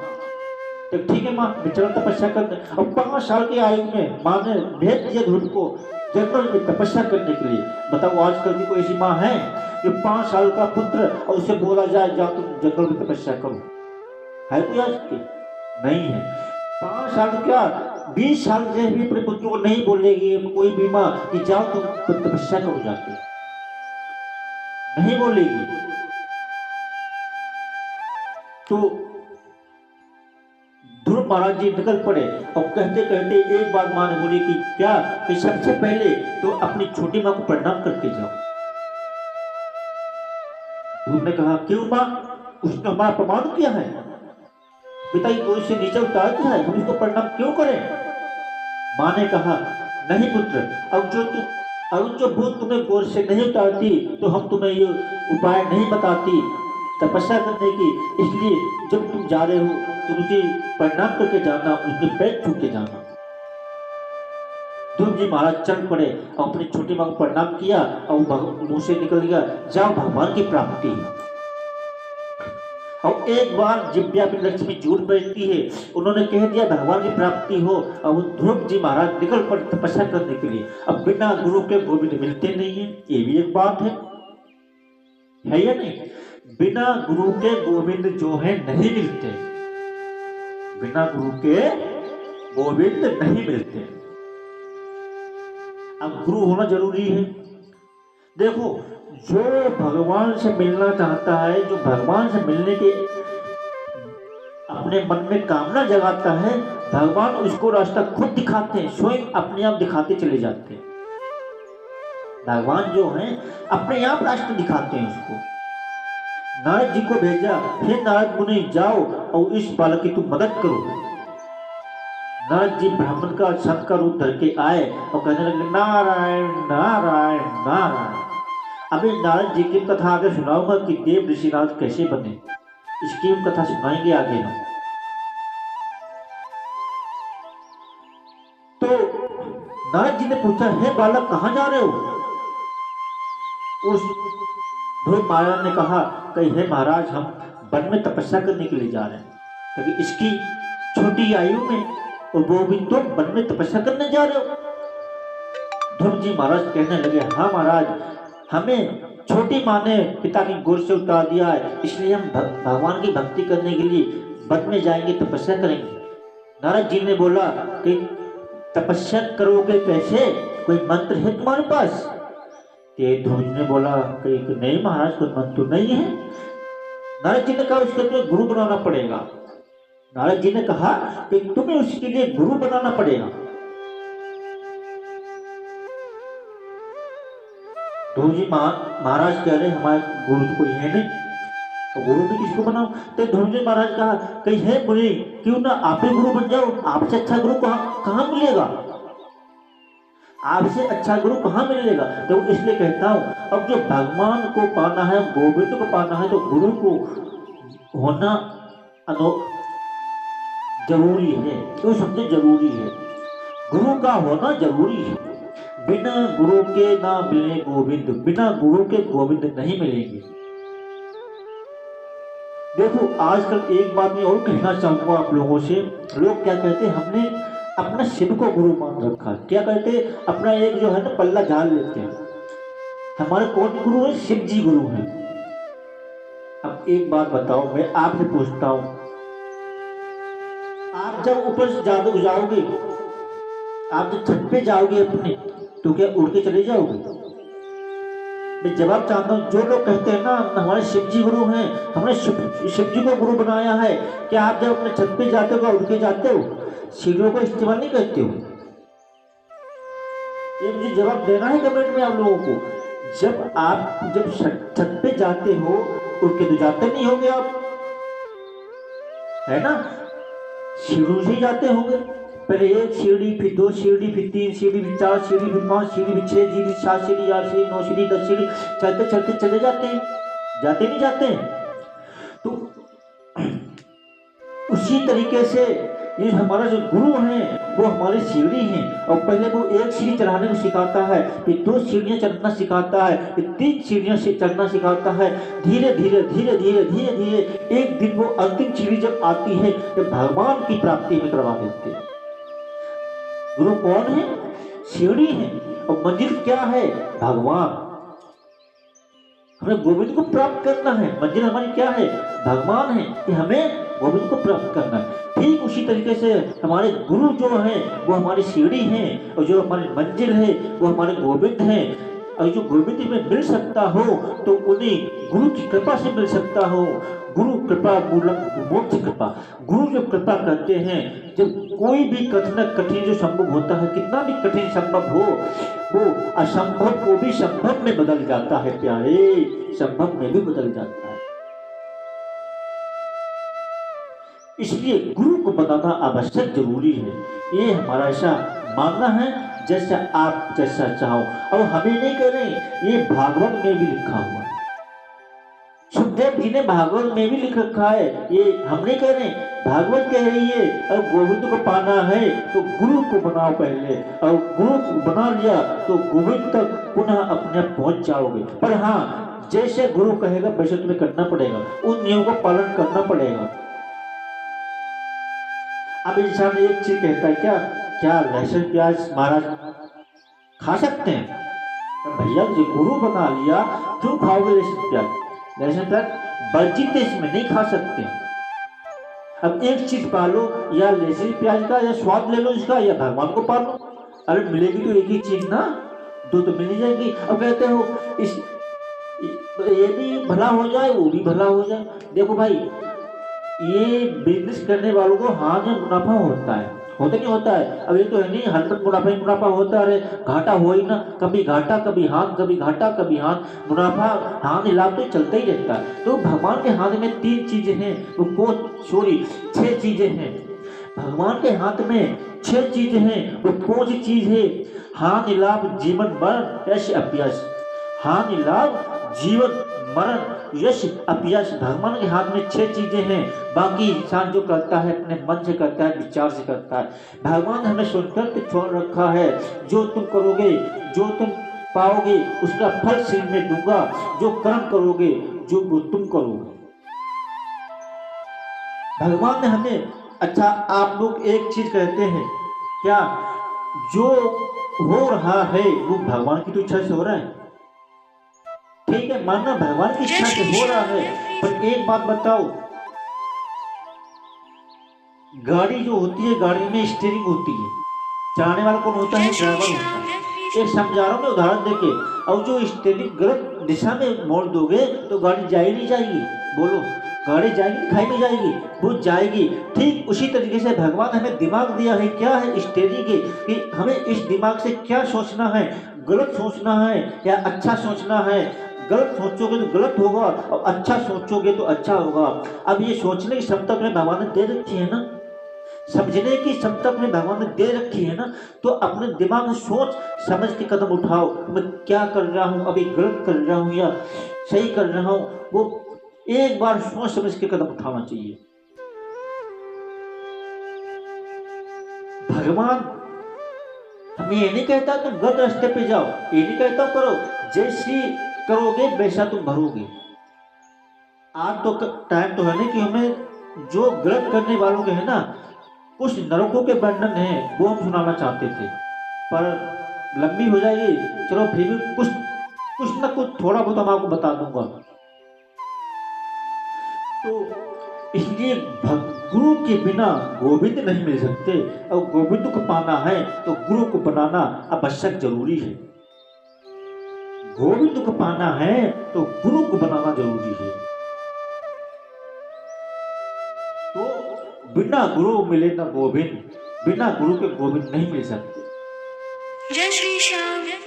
तो भगवान ने, नारद जी ने वहीं आते लौट के वापस, नारद जी ने ध्रुव महाराज से कहा, क्या कि हे बालक, तुम्हारे पास ना गुरु है ना कोई मंत्र है, तुम भगवान को पाओगे कैसे? जाप किस मंत्र का करोगे? तुम्हारे पास ना ही कोई मंत्र है ना कोई गुरु है। तो ध्रुव महाराज जी ने कहा, हे महाराज, आपके अच्छा और आपके जैसा अच्छा कोई गुरु कहाँ मिल सकता है? क्यों ना आप ही मेरे गुरु बन जाओ। ध्रुव जी ने कहा क्यों ना आप ही मेरे गुरु बन जाओ। नारद जी ने बोला मैं गुरु बन जाऊं? कही हाँ महाराज, आप ही हमें कोई मंत्र दे दो जिससे हमें भगवान की प्राप्ति हो सके। तो नारद जी ने कहा अच्छा ठीक है, अब तुम मुझे गुरु बना ही रहे हो तो ठीक है, हम तुम्हें एक मंत्र देते हैं क्या? आप लोग भी साथ में बोलिएगा क्या? ओम नमो भगवते वासुदेवाय, ओम नमो भगवते वासुदेवाय, ओम नमो भगवते वासुदेवाय, ओम नमो भगवते वासुदेवाय, ओम नमो भगवते वासुदेवाय, ओम नमो भगवते वासुदेवाय। नारद जी ने क्या मंत्र दिया? तुम इस मंत्र का जाप करना, ओम नमो भगवते वासुदेवाय। इस मंत्र का जाप करना, तुम्हें भगवान की प्राप्ति हो। ध्रुव जी महाराज निकल पड़े भगवान की तपस्या करने के लिए और उन्होंने ये मंत्र दे रखा था। जब उन्होंने मंत्र दिया और उसी मंत्र का ध्रुव जी महाराज जाप करने लगे और इसी मंत्र से भगवान की ध्रुव को प्राप्ति हुई। जब ध्रुव को प्राप्ति हुई, जब भगवान, देखो कितनी कठिन तपस्या की ध्रुव जी महाराज जी ने। पहले गए वन में फल खाते रहे, तपस्या करते और फल खाते रहे। जब फल भी खत्म हो गए, जब पानी पीते रहे, सिर्फ पानी पीकर तपस्या करते रहे। जब पानी भी नहीं रहा, जब पत्ते सूखे खाने लगे। ध्रुव जी महाराज सूखे पत्ते खाने लगे, उस पत्ते खा खा के तपस्या करने लगे। जब पत्ते भी नहीं रहे वन में, जब हवा का सेवन करने लगे। क्या? श्वास का सेवन। ध्रुव जी महाराज सांस का सेवन करने लगे और सांस का सेवन करते करते कुछ दिन सांस का भी सेवन करना ढेल दिया, हवा वायु का भी सेवन करना ढेल दिया। अब निहार लेके भगवान की भक्ति करने लगे। अब वहां से इंद्र का सिंहासन हिला और भैया जब इंद्र का सिंहासन हिला, भगवान दौड़े दौड़े गए। भगवान हे प्रभु आप क्या करवाओगे? अब आप अभी तक नहीं गए तो धरती पे प्रलय आ सकती है, संकट आ सकता है सृष्टि पे, आपकी ही बनाई सृष्टि को संकट में आ सकती है। भगवान आए कि हे पुत्र आंख खोलो, आपकी मनोकामना जो जिस उद्देश्य आप जो तपस्या कर रहे हैं आपकी पूरी हुई, हम आपको दर्शन देने के लिए आए हैं। जय श्री श्याम। ध्रुव जी महाराज कह रहे नहीं प्रभु मैं से आंख नहीं खोलेंगे। और ध्रुव जी को महाराज जी ने क्या क्या नहीं तंग किया। अब हम पहला जीवन कथा सुनाएंगे, कथाएं तो यार बहुत है हमारे पास, तो क्या क्या सुनाए, चलो थोड़ी सुना देंगे। और सांप आया, बिच्छू आया, शेर आया, चीता आया, वो गर्जना करे महाराज, पर ध्रुव जी महाराज ने अपनी आंखें नहीं खोली। जब ध्रुव जी ने महाराज ने कहा कि नहीं प्रभु, जब आप हमारे अंदर आके हमें दर्शन दोगे, जब हम आपके दर्शन करेंगे। जब मेरे अंदर आके दर्शन दोगे, जब मैं आपके दर्शन करूंगा, वरना मैं आंखें नहीं खोलूंगा। जब भगवान उनके अंदर आत्मा में गए और ध्रुव जी को दर्शन दिए, और दर्शन देने के बाद जब भगवान ध्रुव जी महाराज ने आंखें खोली,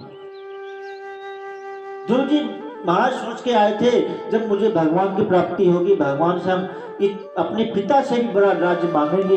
जब भगवान के दर्शन करे, जब ध्रुव के मन में जो भी मांगने की इच्छा थी वो सब खत्म हो गई, कोई इच्छा रही नहीं। भगवान कह रहे मांगो पुत्र, क्या मांगना चाहते? पहले तो ध्रुव की जो बाणी थी बोल नहीं निकल रहा था, बहुत फड़फड़ा रहे थे, कुछ कहना चाहते थे कह नहीं पा रहे थे। भगवान ने अपना नैल कमल ध्रुव जी की थोड़ी में लगाया और ध्रुव जी की जो बाणी थी वो जागृत हो गई।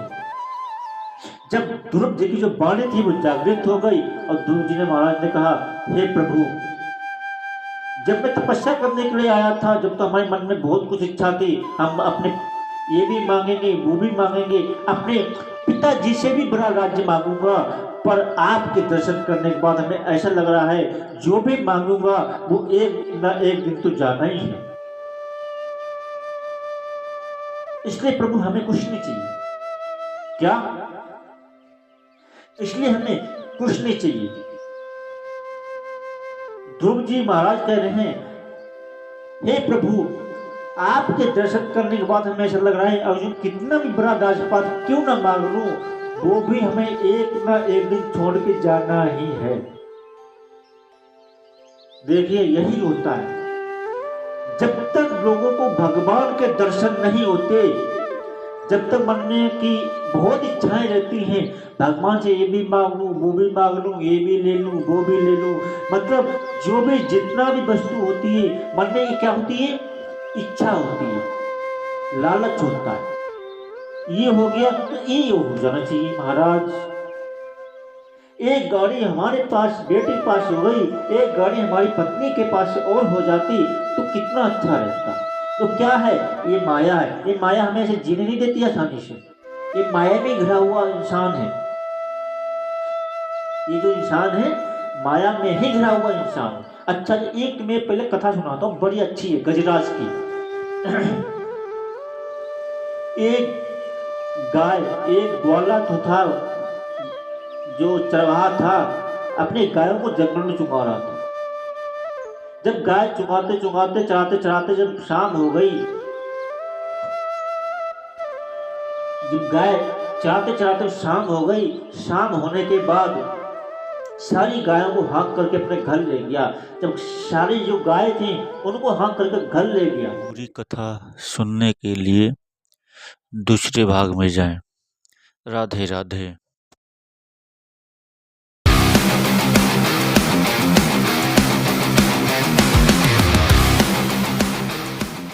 वो भी हमें एक ना एक दिन छोड़ के जाना ही है। देखिए यही होता है, जब तक लोगों को भगवान के दर्शन नहीं होते, जब तक मन में की बहुत इच्छाएं रहती हैं, भगवान से ये भी मांग लूं, वो भी मांग लूं, ये भी ले लूं, वो भी ले लूं, मतलब जो भी जितना भी वस्तु होती है मन में, ये क्या होती है, इच्छा होती है, लालच होता है। ये हो गया तो ये हो जाना चाहिए महाराज। एक गाड़ी हमारे पास बेटे के पास हो गई, एक गाड़ी हमारी पत्नी के पास और हो जाती तो कितना अच्छा रहता। तो क्या है, ये माया है। ये माया हमें ऐसे जीने नहीं देती आसानी से। ये माया में घिरा हुआ इंसान है। ये जो इंसान है माया में ही घिरा हुआ इंसान। अच्छा, एक मैं पहले कथा सुनाता हूँ, बड़ी अच्छी है, गजराज की। एक गाय, एक ग्वाला तो था, जो चरवाहा था, अपने गायों को जंगल में चुगा रहा था। जब गाय चुगाते चुगाते चराते चराते जब शाम हो गई, जब गाय चराते चराते शाम हो गई, शाम होने के बाद सारी गायों को हाँक करके अपने घर ले गया। जब सारी जो गाय थी उनको हाँक करके घर ले गया। घर ले जाने के बाद उसमें से कोई एक गाय थी, वो इधर उधर आए दाएं हो गई और वो छूट गई। अब वहां पे उस जंगल में एक शेर था। उस शेर वो उस गाय को खाने के लिए दौड़ा। वो जो शेर था उस गाय को खाने के लिए दौड़ा। जब उस गाय को खाने के लिए दौड़ा, गाय अपनी जान बचाने के लिए भाग रही थी।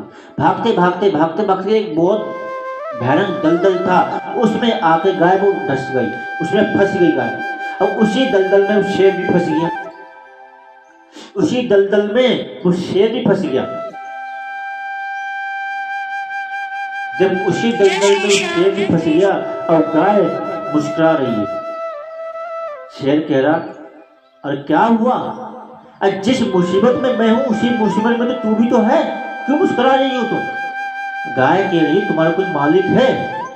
शेर कह रहे, मालिक? हमारे कौन मालिक होगा, हम खुद ही अपने आप में एक मालिक हैं। शेर कह रहा गाय से, हमारे कौन मालिक है, हम खुद ही अपने आप में एक मालिक हैं। क्या कि इस जंगल का, और जंगल का राजा कौन होता है, शेर होता है, इसलिए हम इस जंगल के राजा हैं। गाय कह रही है, यही तुम्हारा दुर्भाग्य है जो तुम्हारा कोई मालिक नहीं है। सबसे बड़ा दुर्भाग्य यही है।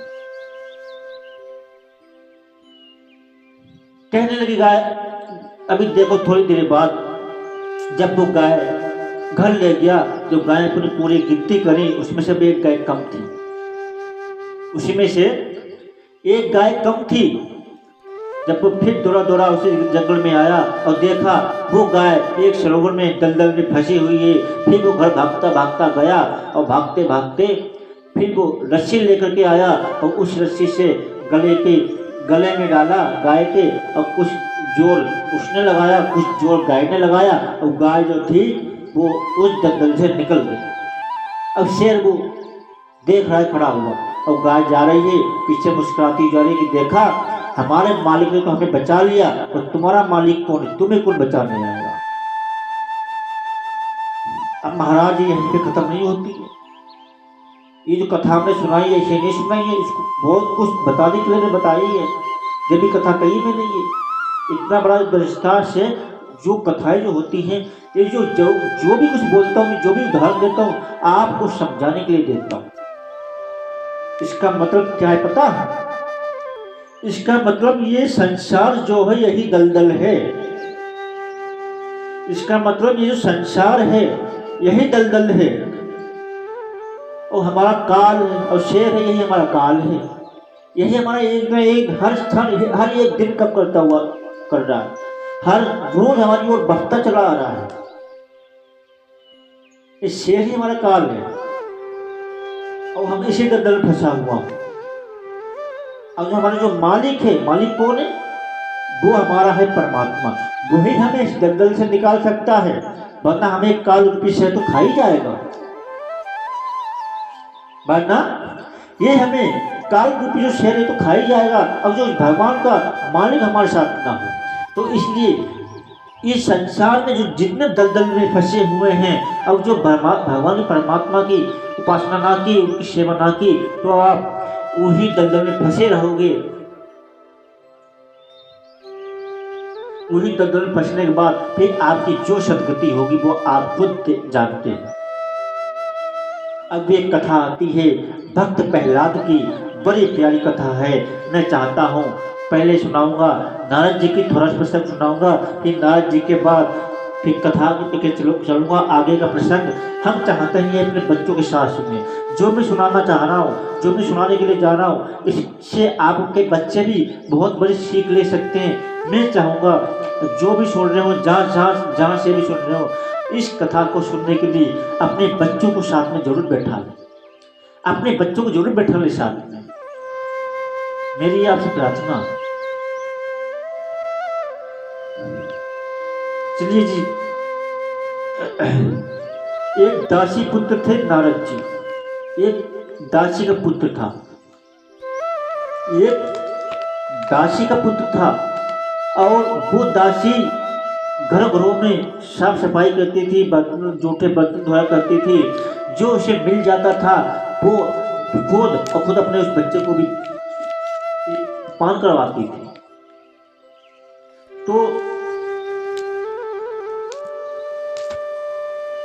तो एक दिन क्या हुआ, एक दिन नारद मुनि जो कुछ ऋषिगण हैं उनके घर पे आए, उस दासी के घर पे आए। देखिए आजकल क्या है, आजकल लोग अब जो ऋषियों को ब्राह्मणों को देख भी लेना तो पता नहीं क्या क्या बोल देते हैं कि इनके कोई काम नहीं है, रोज रोज आ जाते हैं। पहले हम क्या थे, पहले कोई ऋषि हमारे घर पे या कहीं भी आ जाता था ना, कितने बड़े आनंद फूल होते थे, कितने खुश होते थे कि पता नहीं कितने जन्मों की प्यास आज हमारी बुटी है, क्या पता नहीं कितनी बड़ी संपत्ति मुझे मिल गई है। जब कोई संत हमारे घर पे कोई पधारता था, जब बहुत बड़ी खुशी होती थी। हमारे संत हैं, उनकी सेवा होती थी, उनका सत्कार होता था, उन्हें आदर सम्मान दिया जाता था।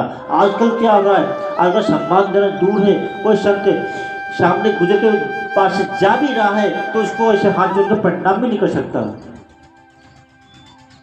प्रणाम भी लोग नहीं करते हैं। इसी को क्या बोलते हैं लोग, कलयुग। इसी को बोलते हैं कलयुग। तो इसलिए जब भी कोई साधु संत, कोई ऋषि तुम्हारे घर पे आए तो उसको कम से कम नहीं तो सम्मान ना दे सको, संस्कार ना दे सको, कुछ नहीं तो एक गिलास तुम पानी को ना पूछ सको, कम से कम हाथ जोड़ के प्रणाम तो कर ही सकते हो। कम कुछ तो हमारी जो हिंदुस्तानी जो परंपरा है, कुछ तो हमारे हिंदू जो कल्चर है, कुछ तो हमारे निभा के रखो, कुछ तो बचा के रखो। आजकल लोग उठते हैं सुबह सुबह, मेरे फोन में यही हाल है, सुबह सुबह गुड मॉर्निंग का मैसेज आ जाता है। क्या बोलते हैं? Good morning. कोई जरूरी गुड मॉर्निंग सुबह सुबह राधे राधे बोल दो, राम राम बोल दो, भगवान का नाम लेने में शर्म आती क्या तुमको? ये जो हमारे अंग्रेज जो छोड़ चले गए, क्या गुड मॉर्निंग, इसका मतलब क्या है? गुड और मॉर्निंग। आप हमेशा मूड में ही पड़े रहो, कभी आप मूड बनेगा ही नहीं। तो हमेशा आप जब भी भेजो, देखो मैं तो एक बात कहूंगा और आप लोगों से, क्या अपने बच्चों के नाम रखो, चाहे कोई भी, भले ही कोई भी नाम रखो, पर एक भगवान के ऊपर नाम जरूर रखो। कोई सा भी नाम रखो, एक भगवान के ऊपर नाम जरूर रखो, क्योंकि जब आप उसको अपने बच्चों को बार बार बुलाएंगे तो इसी के बहाने आपके भजन भी होता रहेगा, आपका भजन का भी गुणगान भी होता रहेगा। देखो अब मैं कथा चालू किया, मुझे कथा और याद आ गई है, अभी सुनाऊंगा बाद में, पहले इसको बता पूरी कर दूं। इसीलिए भगवान का ही भजन होता रहा। जब भी अपने बच्चों का नाम रखो, कोई ना कोई ऐसा नाम रखो जो प्यार से बोले, जो अपना नाम, जो मतलब जो हवन जो पंडित जी रखते हैं, वो जो रखना चाहो रखो, कोई दिक्कत नहीं है। एक नाम अपना जो कहते हैं ना प्यार से, हमारा ये नाम है, वो नाम ये रखो जो भगवान के ऊपर होना चाहिए। राम, गोविंद, कृष्ण, माधव, मुरली, नटघर, मोहन, मुरारी, जो भी नाम है भगवान के ऊपर रखो। क्यों? क्योंकि उसको बार बार बुलाते रहो। क्यों बुलाते रहो? जितनी बार बुलाएंगे उतनी बार भगवान का नाम मेरे मुख से निकलेगा और इसी जरिए हमारा भगवान का भजन भी होता रहेगा। कोई काम नहीं, फिर बुलाओ, गोविंद इधर आओ, गोपाल इधर आओ। क्यों? क्यों? इसी के जरिए बुला तो अपने पुत्र को रहे हैं, पर नाम तो भगवान का ही ले रहे हैं। जैसे कि मैं एक बात बता रहा हूँ, चलो मैं आपको एक उदाहरण देता हूँ। एक व्यक्ति थे, एक व्यक्ति का एक पुत्र था, उनका कोई पुत्र नहीं हो रहा था। एक ब्राह्मण जी को घर पे बुलाया, दिखाया और कही महाराज हमारा कोई पुत्र नहीं हो रहा है, ऐसी कोई बात उपाय बताओ हमें जो संतान की प्राप्ति हो जाए, हमारे संतान की प्राप्ति हो जाए। महाराज जी ने पत्रा खोला, पत्रा खोल के बताया कि तुम्हारे घर पे इस दिन इस युग में इस मुहूर्त में तुम्हारे पुत्र का जन्म होगा और उस पुत्र का तुम नाम रखना नारायण। क्या रखना? नारायण। उस पुत्र का तुम नाम रखना नारायण और उसी नारायण से तुम्हारा जो जीवन है बेड़ा पार हो जाएगा। वो दिन आया, वो समय आया, उस समय में उस पुत्र भी हुआ। पुत्र होने के बाद उसके पिता ने वही नाम रखा नारायण। जब उसके पिता ने वही नारायण नाम रखा, वही नारायण नाम रखने के बाद जब पिता उसका जब वृद्ध आश्रम में पहुंचा, जब उसका बुजुर्ग हो गई, जब कहते हैं ना एक दिन तो बुढ़ापा आता ही है लोगों का, और जब बेटा उसका जवान हुआ, उसका पिता बूढ़ा हो गया, तो बूढ़ा होने के बाद वो पिता जो था बहुत बीमार था, अपने बेटे को बुला रहा था, हे नारायण पुत्र, हे नारायण, हे नारायण, हे नारायण। बुला किसको रहा था? अपने बेटे को। और अंतिम सांस में, हे नारायण पुत्र मेरी बात सुनो, हे नारायण मेरी पुत्र बात सुनो। बुला रहा था अपने पुत्र को, और वो नारायण नारायण कहते कहते अपने शरीर को विराम दे दिया, अपनी आत्मा को विराम दे दिया, मतलब उसकी मुक्ति प्राप्त हो गई। नारायण नारायण कहते कहते उसकी मृत्यु जब हो जाती है, उसकी मृत्यु होने के बाद उसके जो भगवान के दूत लेने के लिए आते, देखो जो कहते हैं जो मरते वक्त किसी का एक बार भी भगवान का नाम मुख से निकल गया तो यमराज के पास तक कभी हिम्मत नहीं होती है जो उसको हाथ लगा दे, किसी को भी हिम्मत नहीं होती। और जो किसी का भी मरते वक्त एक बार भगवान का नाम मुख से निकल गया तो वो इंसान कह रहा है, हे नारायण, हे नारायण, हे नारायण, मेरी रक्षा करो, मेरी रक्षा करो। जब भगवान का दूत उसे लेने के लिए आए, जब वहां ऋषिगण देवता पूछते हैं, ऐसा क्यों महाराज, इसने पुकारा तो अपने बेटे को, आपने उद्धार इसका कर दिया। अरे आपने पुकारा तो अपने बेटे को है, पर आपने उद्धार तो इसका कर दिया, ऐसा क्यों?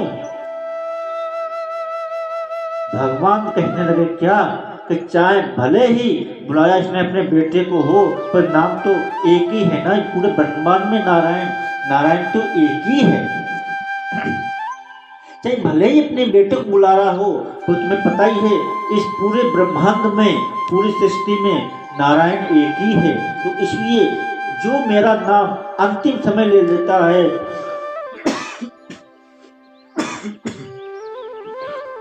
अंतिम समय ले लेता है, वो हमारे अधिकारी हो जाता है।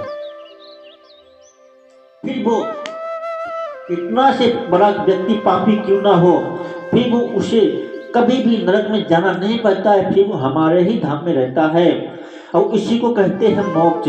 जो एक बार इंसान मरने के बाद फिर उसका कभी दोबारा जब जन्म नहीं होता है, इसी को हम कहते हैं मोक्ष। और इसी से हमारा कल्याण हो जाता है। हम लोग क्या करने आए? खाने आए, कमाने आए, यही है ना? क्या खा लो, कमा लो, सो लो, बच्चे पाल लो और अपना घर गृहस्थी संभाल लो, यही ना?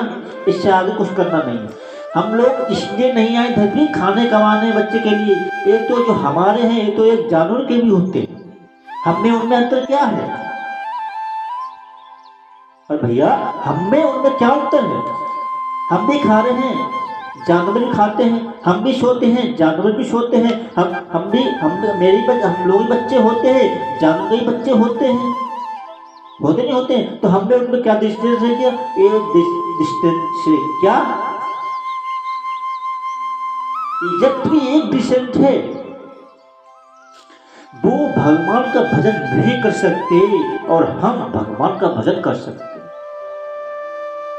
जिसे भगवान का भजन जो करता है, जिसे देखो जो जानवर करते हैं वही काम हम लोग भी करते हैं। कभी करते हैं, जानवर खाते हैं, हम भी खाते हैं, जानवर के बच्चे हमारे बच्चे, वो भी सोते हम भी सोते, वो भी कमाते हम भी कमाते, होता नहीं होता है? तो इसीलिए जो जानवर करते हैं वही काम तो हम खुद कर रहे हैं।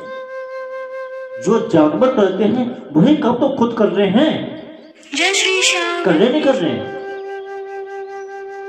तो थोड़ा सा ध्यान चाहूंगा क्योंकि दो कैमरे लगे हुए हैं, दोनों कैमरों के पे नजर रखनी पड़ती मुझे, तो इसे थोड़ा ध्यान चाहूंगा। तो इसलिए जो वो भगवान का भजन नहीं कर सकते और हम भगवान का भजन कर सकते। वो जो है भगवान का भजन नहीं कर सकते, हम भगवान का भजन कर सकते हैं।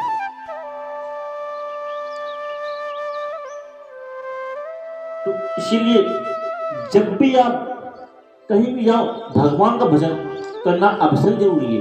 आप भगवान की कथा वो नहीं सुन सकते, हम भगवान की कथा सुन सकते हैं। क्या है देखो, भागवत में क्या देता है? श्रीमद् भागवतम रसपानम यस्मै, श्रीमद् भागवतम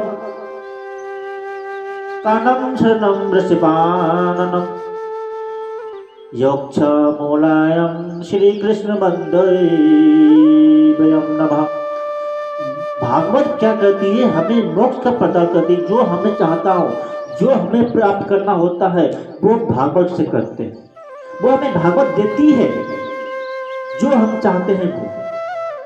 क्या? जैसे हमें किसी वस्तु की आवश्यकता है, जैसे हमें किसी वस्तु की आवश्यकता है तो भगवान हमें उस वस्तु पुनः दे देता है। धन दौलत गाड़ी बंगला ऐश्वर्य उसके लिए कचरा है। अरे भगवान से तुम जाते हो और भगवान से तुम मांगते ही हो, तो कोई ऐसी चीज मांगो ना जो तुम्हें कभी भी ना मांगनी पड़े, तो कभी भी ना नष्ट हो। आप घर मांग लो कितने दिन तक रखोगे? गाड़ी मांग लोगे कितने दिन तक रखोगे? आप ये ऐसे आराम मांग लोगे कितने दिन तक रहेगा? तुम्हें भगवान से एक चीज बताओ, मांगना भी नहीं आता है। तुम्हें भगवान से तुम्हें मांगना भी नहीं आता है, ये मैं कह रहा हूँ गारंटी के साथ। जाते हो, जब भी आप मंदिर जाओ, जब भी आप कहीं भी जाओ, किसी तीर्थ स्थल पे जाओ, क्या मांगो? हे गोविंद मैं तेरा और तू मेरा, हमें इसका कुछ नहीं चाहिए।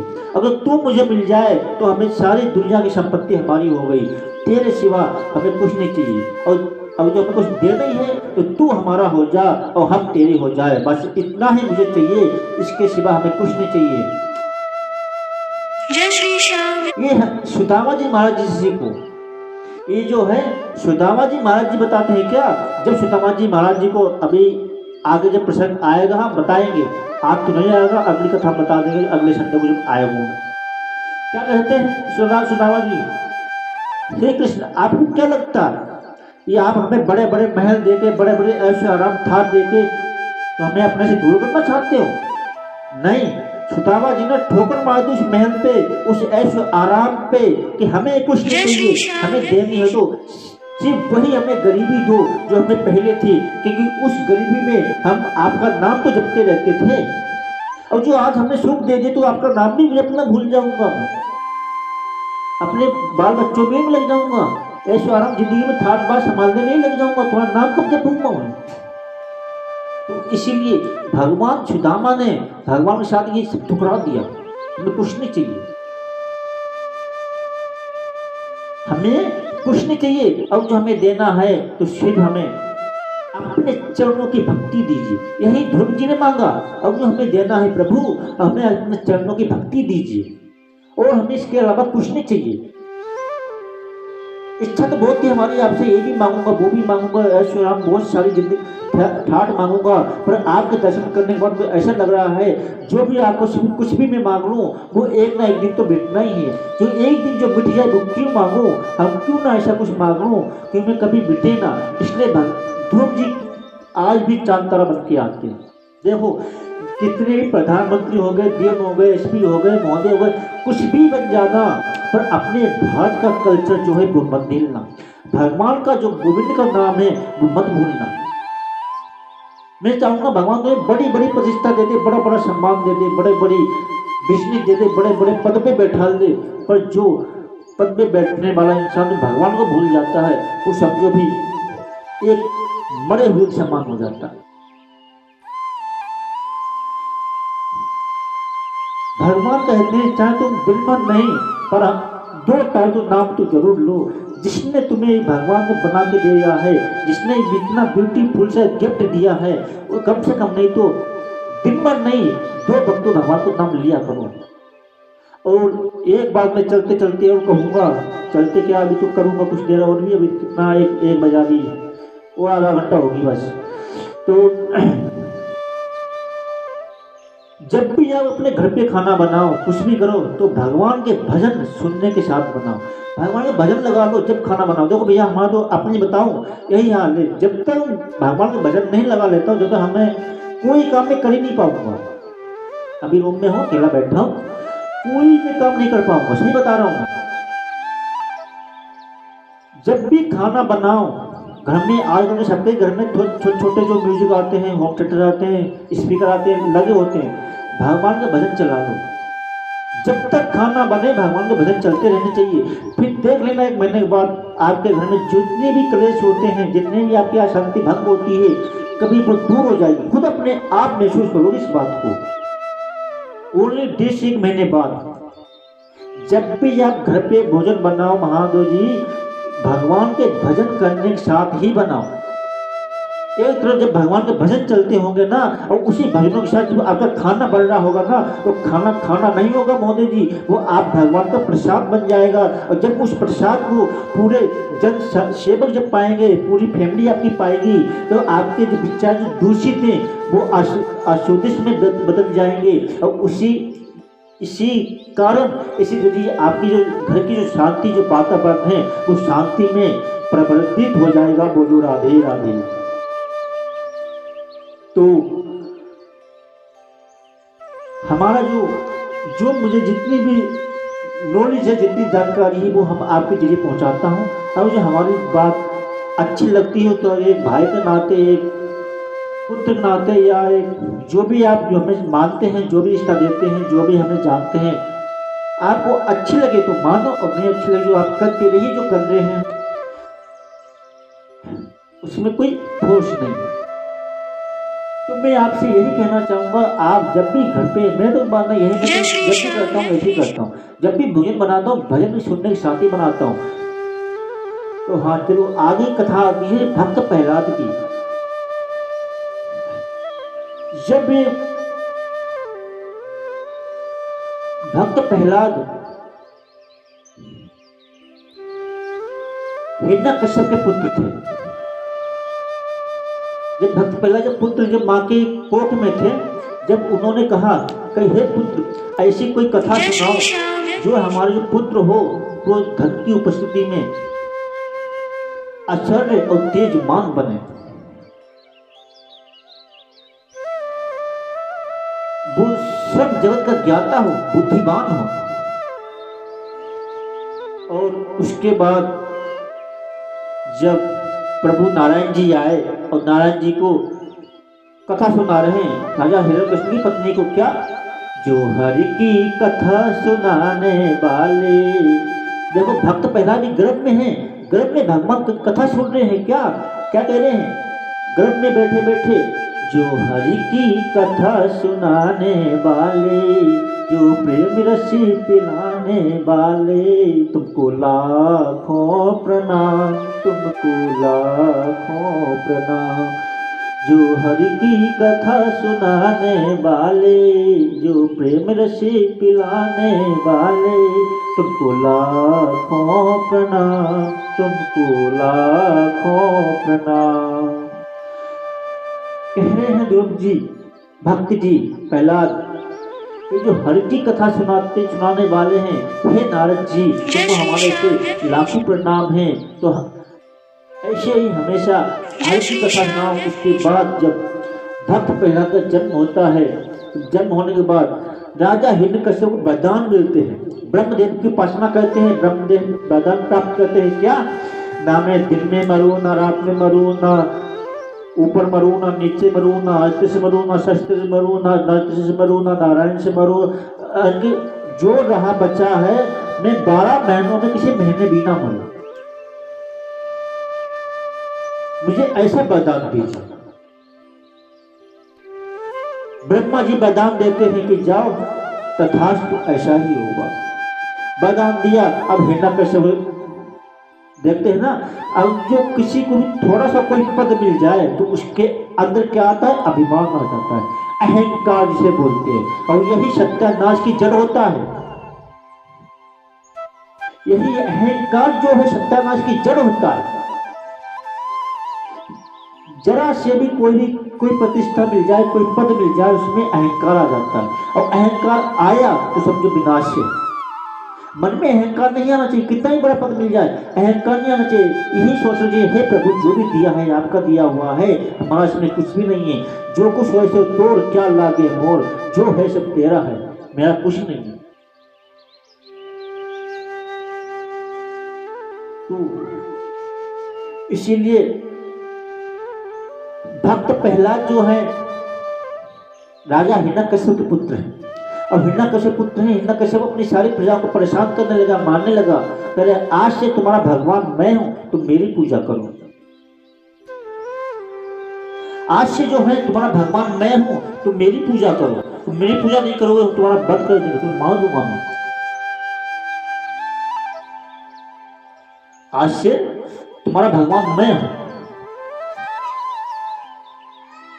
और उसके बाद प्रहलाद जो थे, प्रहलाद अपने पिता को भगवान नहीं मानते थे कि नहीं पिताजी आप तो हमारे पिता ही हो, भगवान नहीं हो सकते हो, भगवान तो एक ही परमात्मा है, और वो हमारा परम पिता परमात्मा है, श्री हरि नारायण है, भगवान आप नहीं बन सकते हो, इसे पिताजी ये हर्ष छोड़ दीजिए। पिताजी कहे अच्छा जी, हमारा पुत्र होते ही हमको ही आंख दिखा रहे हो, हमें भगवान नहीं है, हमें तुम्हारा भगवान है। और सारी प्रजा जो थी डर के मारे उनका भजन करने लगे, उनका गुणगान करने। और जो प्रजा होती है जैसा डर माहौल पैदा करोगे वही प्रजा करती है, जैसा आप डर पैदा करते हो। तो हिरण्यकश्यप ने कहा अच्छा तुम नहीं मानोगे तो ठीक है, हम तुम्हें दंड देंगे। क्या दंड दिया, उन्हें कारागृह में डलवा दिया कि जाओ इसको कारागार में बंद कर दो, ये अपने पिता को भगवान नहीं मानता है, इसको कारागार में बंद कर दो। पुत्र को, अपने पुत्र को सैनिकों से बोला और अपने कारागार में डलवा दिया। जब आया पिता कहने लगा क्या बात है, आनंद आ रहा है, कारागार में बंद हो, क्या कह रहे हैं भक्त प्रहलाद, क्या कह रहे हैं, अरे पिताजी वहां से सबसे अच्छा तो यहाँ है, कैसे? अरे वहां तो मैं जब भगवान का भजन करता था, कोई ना कोई विघ्न आता ही था। कोई आ गया, कहीं कोई आ गया, आपके राजसभा कहीं कोई आ गया। यहाँ कारागार में इतना शांति है, आराम से भगवान का भजन कर सकता हूँ।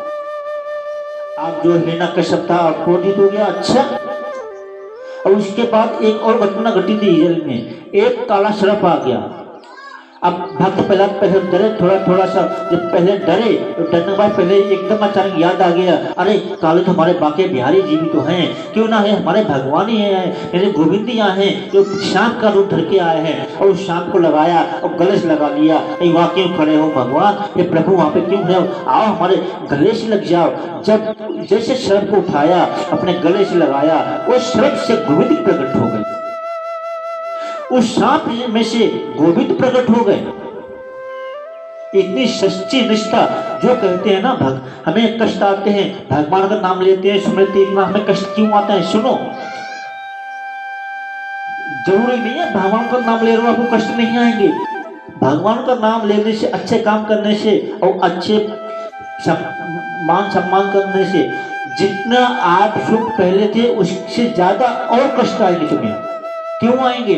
जब भगवान तुम्हें कष्ट देता है, जब आपके पूर्व जन्म के जो जितने भी पाप होते हैं वो सब निचोड़ता, वो सब समाप्त करता है। क्यों? ये कष्ट दे के। जो तुम्हारे पाप जो है वो कट जाएंगे। जब पाप कटने के बाद तुम पुनः जो हमारे पास आने के काबिल बन जाएगा। भगवान तो परीक्षा लेता है, देखो जिस पद पे आज ये चल रहा है, फिर आगे कोई ऐसी मुसीबत आ जाए, इसके पैर लड़खड़ाएंगे तो नहीं, ये हार तो नहीं मानेगा। भगवान तो परीक्षा लेता है। जिस भक्त से हम मिलना चाहते हैं, या जो भक्त हमसे मिलना चाहते हैं, वो हमसे मिलने काबिल है भी या नहीं। जैसे अच्छा ऐसे समझो, जैसे आप कहीं जाते हो, मार्केट जाते हो, कोई भी आपने चीज ली, ठीक है, आपने कोई भी चीज ली है, उसको आप ठोक पीट के बजा के देखते हो? बोलो देखते हो ना। जैसे आप ठोक पीट बजा के देखते हो, जिस चीज में ले रहा हूँ वो चीज हमारे लेने काबिल है, हमारी चीज लेने की योग्य है या नहीं, ठीक वैसे भी तुम्हें भगवान को ठोक पीट बजा के देखता है पहले, जिससे जो भक्त हमसे मिलना चाहता है वो हमसे मिलने काबिल है भी या नहीं। जैसे मानो एक तुम्हारा एक गंदा कपड़ा है, तुम गंदे कपड़े धोने के बाद उसको स्वच्छ करके पहनते हो, ठीक उसी तरह तुम्हें जितने पाप कर्म होते तुम्हारे, उस पाप को काट के, उस पाप को निश्चित करते हुए फिर भगवान के पास तुम जाते हो, फिर भगवान तुमसे मिलता। ये जो शरीर है ना, ये शरीर पापी होता। भगवान कभी भी शरीर से नहीं मिलेंगे। भगवान जब भी मिलेंगे तब आत्मा और परमात्मा का मिलन होता है। किसका होता है? आत्मा और परमात्मा का। क्योंकि आत्मा कभी मरती, न कटती, न जलती, वो हमेशा अजर अमर रहती है, और इसलिए वो पवित्र रहती है। इसलिए वो पवित्र रहती है। आत्मा ना कटती है, न मरती है, न मरती है। हमारा जो भी उद्देश्य, जो भी लक्ष्य है, वो इसीलिए देखो, हम तो एक ही बात कहेंगे, पुनपति जन्म पुनपति मरणम पुनपति जैनी जगती सेनम। हमें तो भैया बार बार मरना, बार बार जन्म लेना हमारा इसलिए जन्म नहीं हुआ है। हमारा जन्म हुआ है, एक बार मरो तो ऐसे मरो, फिर कभी मरना ना हो। हमें भागवत सिखाती है मरना, और रामायण सिखाती है जीना, कि जिंदगी कैसे जी जाती है रामायण से सीखो, और भागवत में मरना किसे कहते हैं ये भागवत से सीखो। उसके बाद जब राजा परीक्षित भक्त प्रहलाद, जब भक्त प्रहलाद वहां से निकाल के अपने सैनिकों से बोला कि इसको पर्वत की चोटी से ऊपर ले जाओ, उसके नीचे गिरा दो। अपने पुत्र का वध करवाना चाहा, अपने पुत्र का वध करवाना चाहा। पुत्र को ले गए, और पुत्र को ले जाने के बाद उस पर्वत की चोटी से नीचे गिराने की कोशिश कर रहे। उससे बोल रहे सैनिक जो गिरा रहे थे, क्यों नहीं मत देखो, इतना सुंदर मुख था, इतना तेज मुख था भक्त प्रहलाद का, कि उन्हें भी दया आ गई। देखो जो भगवान का जो भैसा नंदी होता है ना, उसके चेहरे पे अजीब ही स्माइल होती है, अजीब ही एक रोशनी होती है। जो भगवान का भक्त होता है उसका निखार अलग शेख में दिखेगा। इसीलिए वो सैनिक कहने लगे कि तुम्हें मालिक ने काम दिया, तुम अपने मालिक का काम करो। जो हमारा मालिक है वो हमारा मालिक काम करेगा। तुम्हें जो तुम्हारे मालिक ने जो काम तुम्हें सौंपा है तो अपना वो काम करो, और हमारा मालिक है वो हमारा मालिक काम करेगा।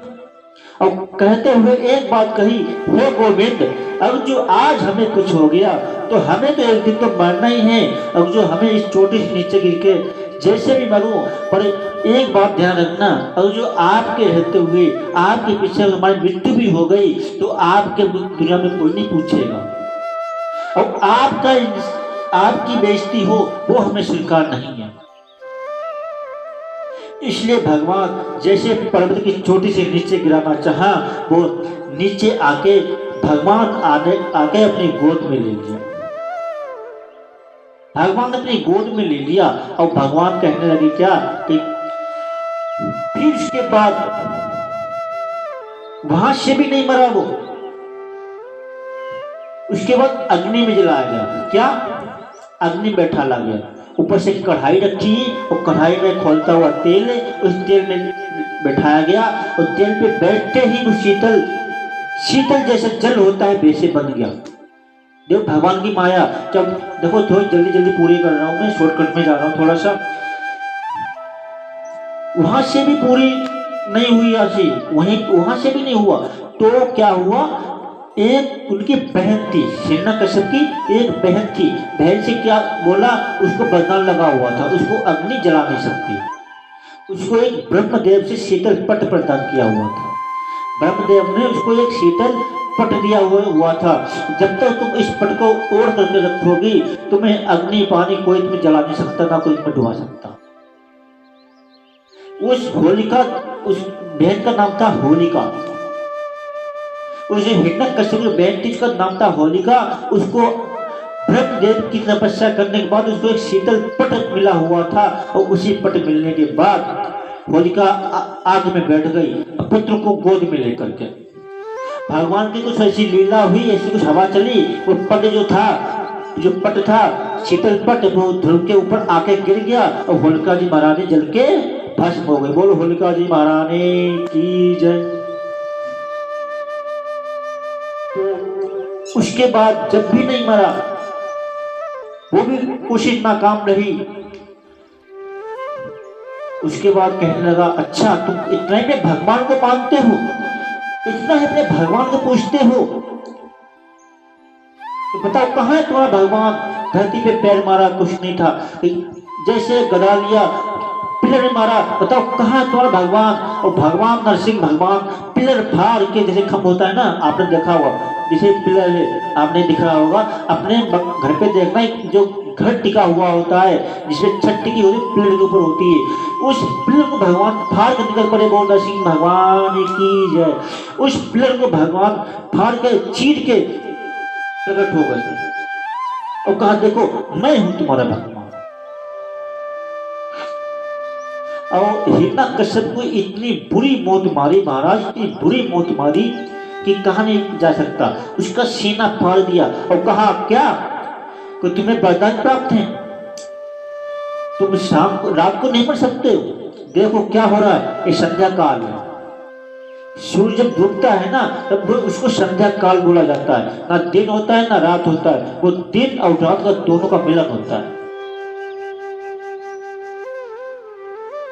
वो दिन और रात का दोनों का मिलन होता है। इसलिए देखो, ना रात है ना दिन है, संध्या काल है।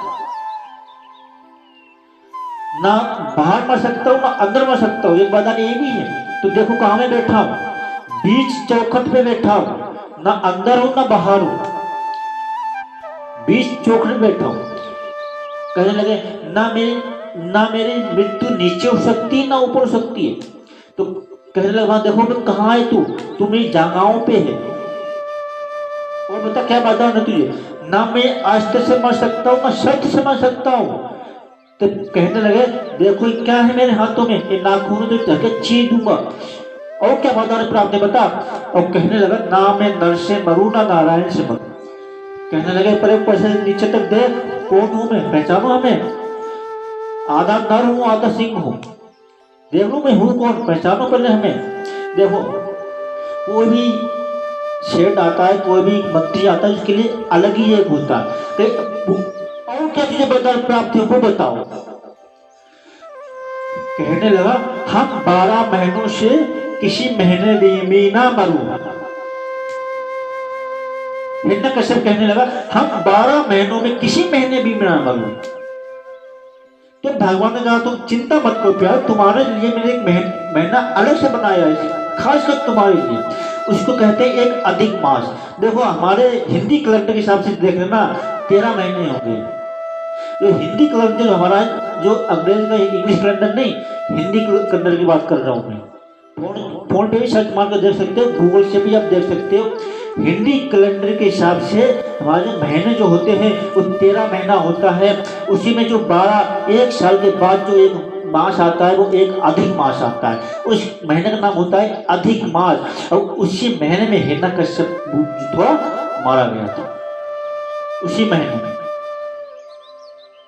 तो देखो कोई भी मंत्री होता है, कोई भी ऊंचा प्रतिष्ठान लोग जो आते हैं, उनके लिए एक अलग व्यवस्था बनाई जाती है। कौन सी?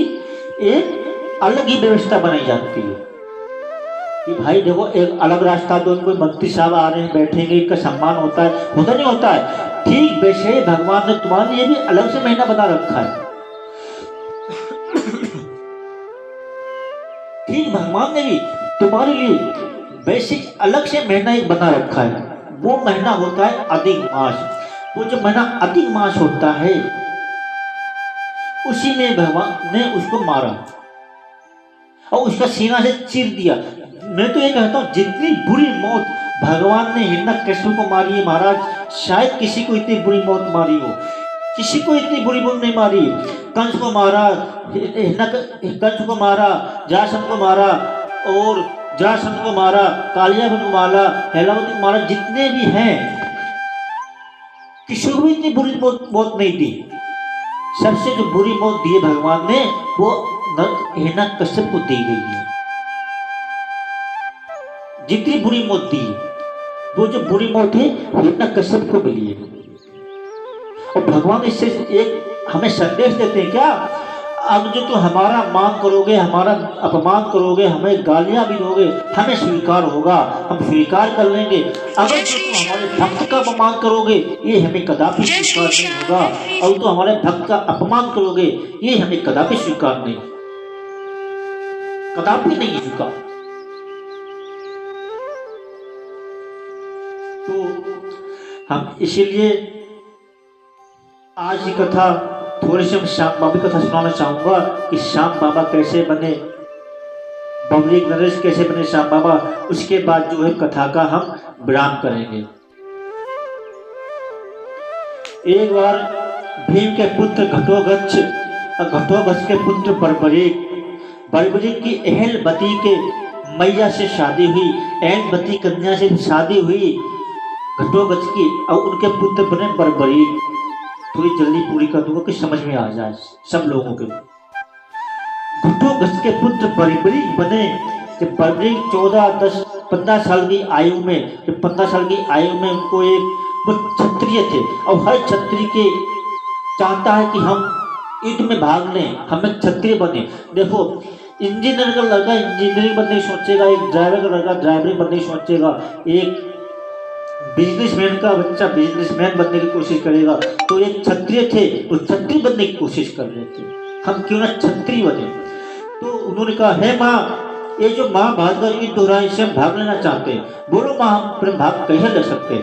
अहलवती के लाल भीम के पोता घटोत्कच के पुत्र महाराज बर्बरीक, मैया कह रही है हे पुत्र, अब तुम्हें ये युद्ध में भाग लेना है तो पहले तुम्हें तपस्या करनी पड़ेगी। क्या कि जाओ पहले तुम शिव जी की तपस्या करो। देखो बिना शक्ति के शिव जी अधूरे हैं, शिव जी के साथ शक्ति होना अधूरी है। तो इसलिए महाराज बर्बरीक ने वही 15 साल की आयु में तपस्या की, उस तपस्या में भगवान भोलेनाथ पार्वती मैया ने 3 बाण दिए थे। कौन से? भगवान पार्वती मैया जी ने महाराज बर्बरी को 3 बाण दिए और इन 3 बाणों से कहा कि इन 3 बाण जिस दिशा में तुम छोड़ोगे इस तीनों बाणों से पूरी दुनिया भस्म हो जाएगी, कोई बचेगा नहीं, कोई नहीं बचेगा। तो तपस्या पूरी करके आए माँ के पास, कहा कि हे माँ, हमने तपस्या की है और हमें तपस्या में 3 बाण प्राप्त हुए हैं। अब हम चाहते हैं इस महाभारत में युद्ध में भाग लेना। मैया ने वचन दिए कि जाते जाते पहले एक वचन देके जाओ। क्या?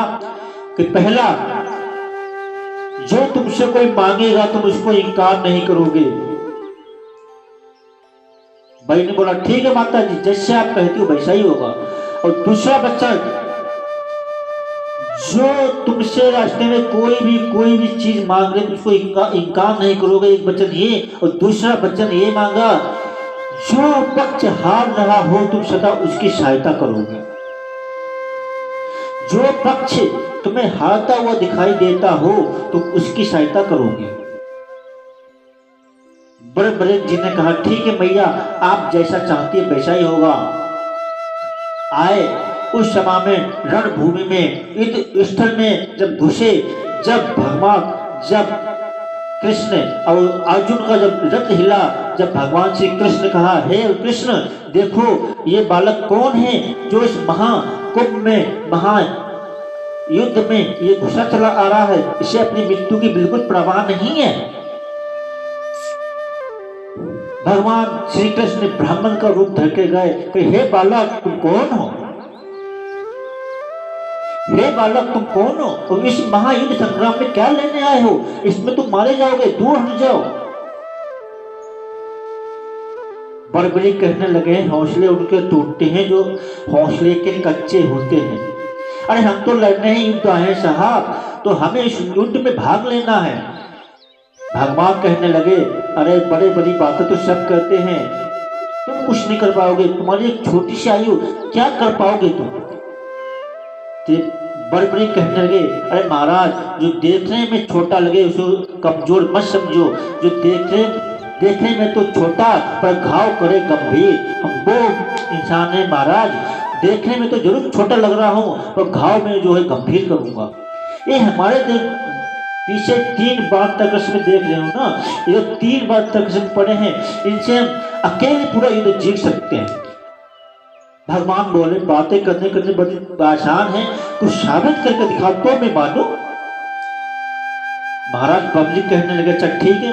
वहां पे एक पीपल का वृक्ष खड़ा हुआ था और वो कहाँ का वृक्ष है वो बाद में बताऊंगा लास्ट में, अभी नहीं। वहां पे एक पीपल का जो था वृक्ष खड़ा हुआ था और वृक्ष खड़ा हुआ था, उसके बाद जो एक बाण निकाला महाराज बर्बरी ने और सीधा निशाना साधा, सब पत्तों का निशाना साधा और सब पत्ते छेद दिए। और एक पत्ता भगवान ने अपने पांव के नीचे दबा लिया था, ये देखने के लिए कि जिस पांडव की हम रक्षा करने के लिए हमने माता कुंती को वचन दिया है हम उसकी रक्षा कर सकते हैं या नहीं। तो इसलिए सारे पत्ते को छेदने के बाद जब बाण वापस भगवान के पैर की तरफ आया तो कहा प्रभु अपना पैर हटा लीजिए, एक पत्ता आपके पांव के नीचे भी है। भगवान समझ गए अब जो ये युद्ध में चला गया तो सबको ये ढूंढ के मारेगा, अगर ये युद्ध में चला गया तो सबको ये ढूंढ के मारेगा।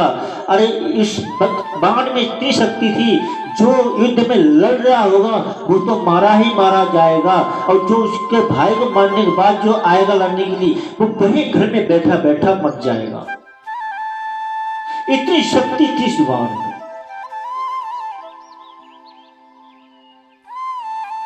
भगवान कहने लगे हे बड़े अर्जुन का हम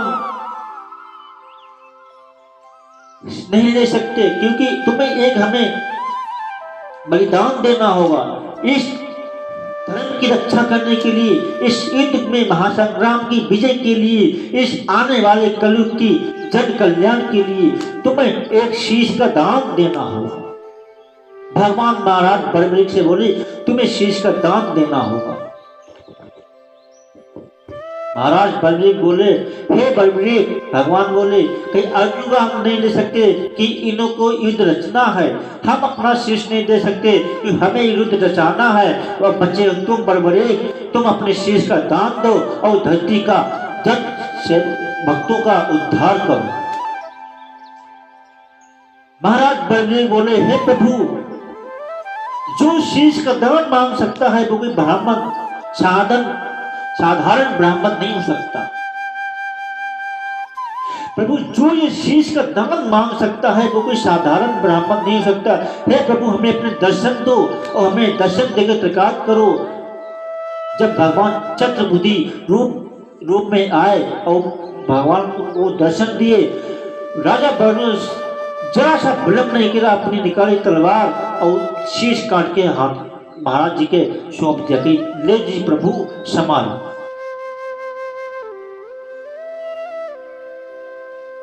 और बलबरीक जी ने कहा है प्रभु आए तो हम युद्ध लड़ने थे पर लड़ नहीं पाए। हमारी ये इच्छा है क्या कि हम ये युद्ध जो है पूरा देखना चाहते हैं।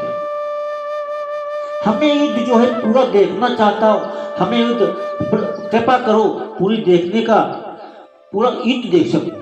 भगवान उनको मृग की दो पूंछ पिलाई और एक ऊंचे पर्वत की चोटी बिठा दिया कि यहाँ से तुम पूरा युद्ध देख सकोगे। और फिर वही युद्ध पूरे 18 दिन तक चला और 18 दिन तक चलने के बाद जब युद्ध जब समापन हुआ, जब अर्जुन कहने लगे नहीं हमने जीता, भीष्म पितामह कहने लगे नहीं हमने जीता, युधिष्ठिर कहने लगे हमने जीता, नकुल सहदेव कहने लगे नहीं हमने जीता। अब आपस में पांचों भाइयों की लड़ाई होने लगी पांडवों की। वो एक ही दूसरे से कहने लगे नहीं युद्ध हमने जीता, वो कहने युद्ध हमने जीता, वो कहने नहीं युद्ध हमने जीता। अब इसका निर्णय करे कौन नहीं करने वाला? तो चलो भगवान श्री कृष्ण के पास, वो बताएंगे युद्ध जो जीता है किसने जीता, किसकी वजह से जीता गया।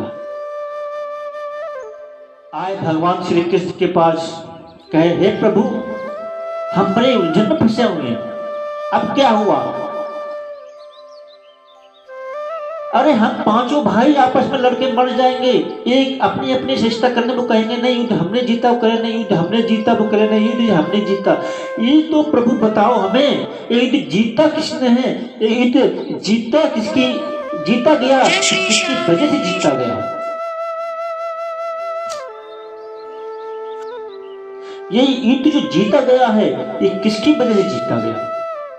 भगवान कहने लगे अरे तुम किससे पूछने आए हो, हम तो तुम्हारा जो है रथ चला रहे थे, हम जो है तुम्हारा रथ चला रहे थे और तुम हमसे पूछने आए हो। और जो जरा सी हमारी दाएं बाएं नजर होती तो तुम्हारा रथ नीचे खाई में जा सकता था, उल्टी दिशा में जा सकता था, तो हमारी पूरी दृष्टि तो तुम्हारे रथ के ऊपर ही रही, हमारी पूरी दृष्टि तुम्हारे रथ के ऊपर ही रही। तो हमने कहा देखा भाई महाराज फिर कौन निर्णय करेगा युद्ध जीता किसने? कहने लगे एक है जिसने पूरा युद्ध देखा, एक है जिसने पूरा युद्ध देखा। गए महाराज बलबरीक के पास, जब महाराज बलबरीक के पास गए वो कहा हे महाराज ये पांडव बताओ ये युद्ध में तुमने क्या देखा है? महाराज बलबरीक कहने लगे हे कृष्ण ये जो पांडव हैं ये तो सिर्फ बस नाम के पांडव थे, ये तो सिर्फ तुम्हारे जरिए थे, जो युद्ध जो जीता गया है ये सिर्फ आपकी वजह से जीता गया है कृष्ण, आपकी वजह से। पांडव कहने लगे वो कैसे, बाण तो बाण हमने चलाए, भीष्म पितामह को हमने मारा, भीष्म पितामह को हमने छेदा, भीष्म पितामह को हमने शैया में लिटाया, तो कृष्ण कैसे जीता? जय श्री श्याम जय श्री श्याम। बलबरीक महाराज कहने लगे हे पांडवों तुम्हें शायद नहीं पता, जब आप बाण चलाते थे, जब बाण चलाते समय जब भगवान का सुदर्शन चक्र वही पूरे युद्ध स्थल में घूम रहा था, जैसे आप भगवान का जैसे आप बाण जब चलाते हो, जब बाण में 4 साल वो सुदर्शन चक्र जो पहले जैसे तीर उसके पास तक पहुंचता था वो उसका वध कर देता था चक्र, तो इसलिए हे प्रभु, ये जो युद्ध जीता गया है ये आपकी वजह से जीता गया है। इसलिए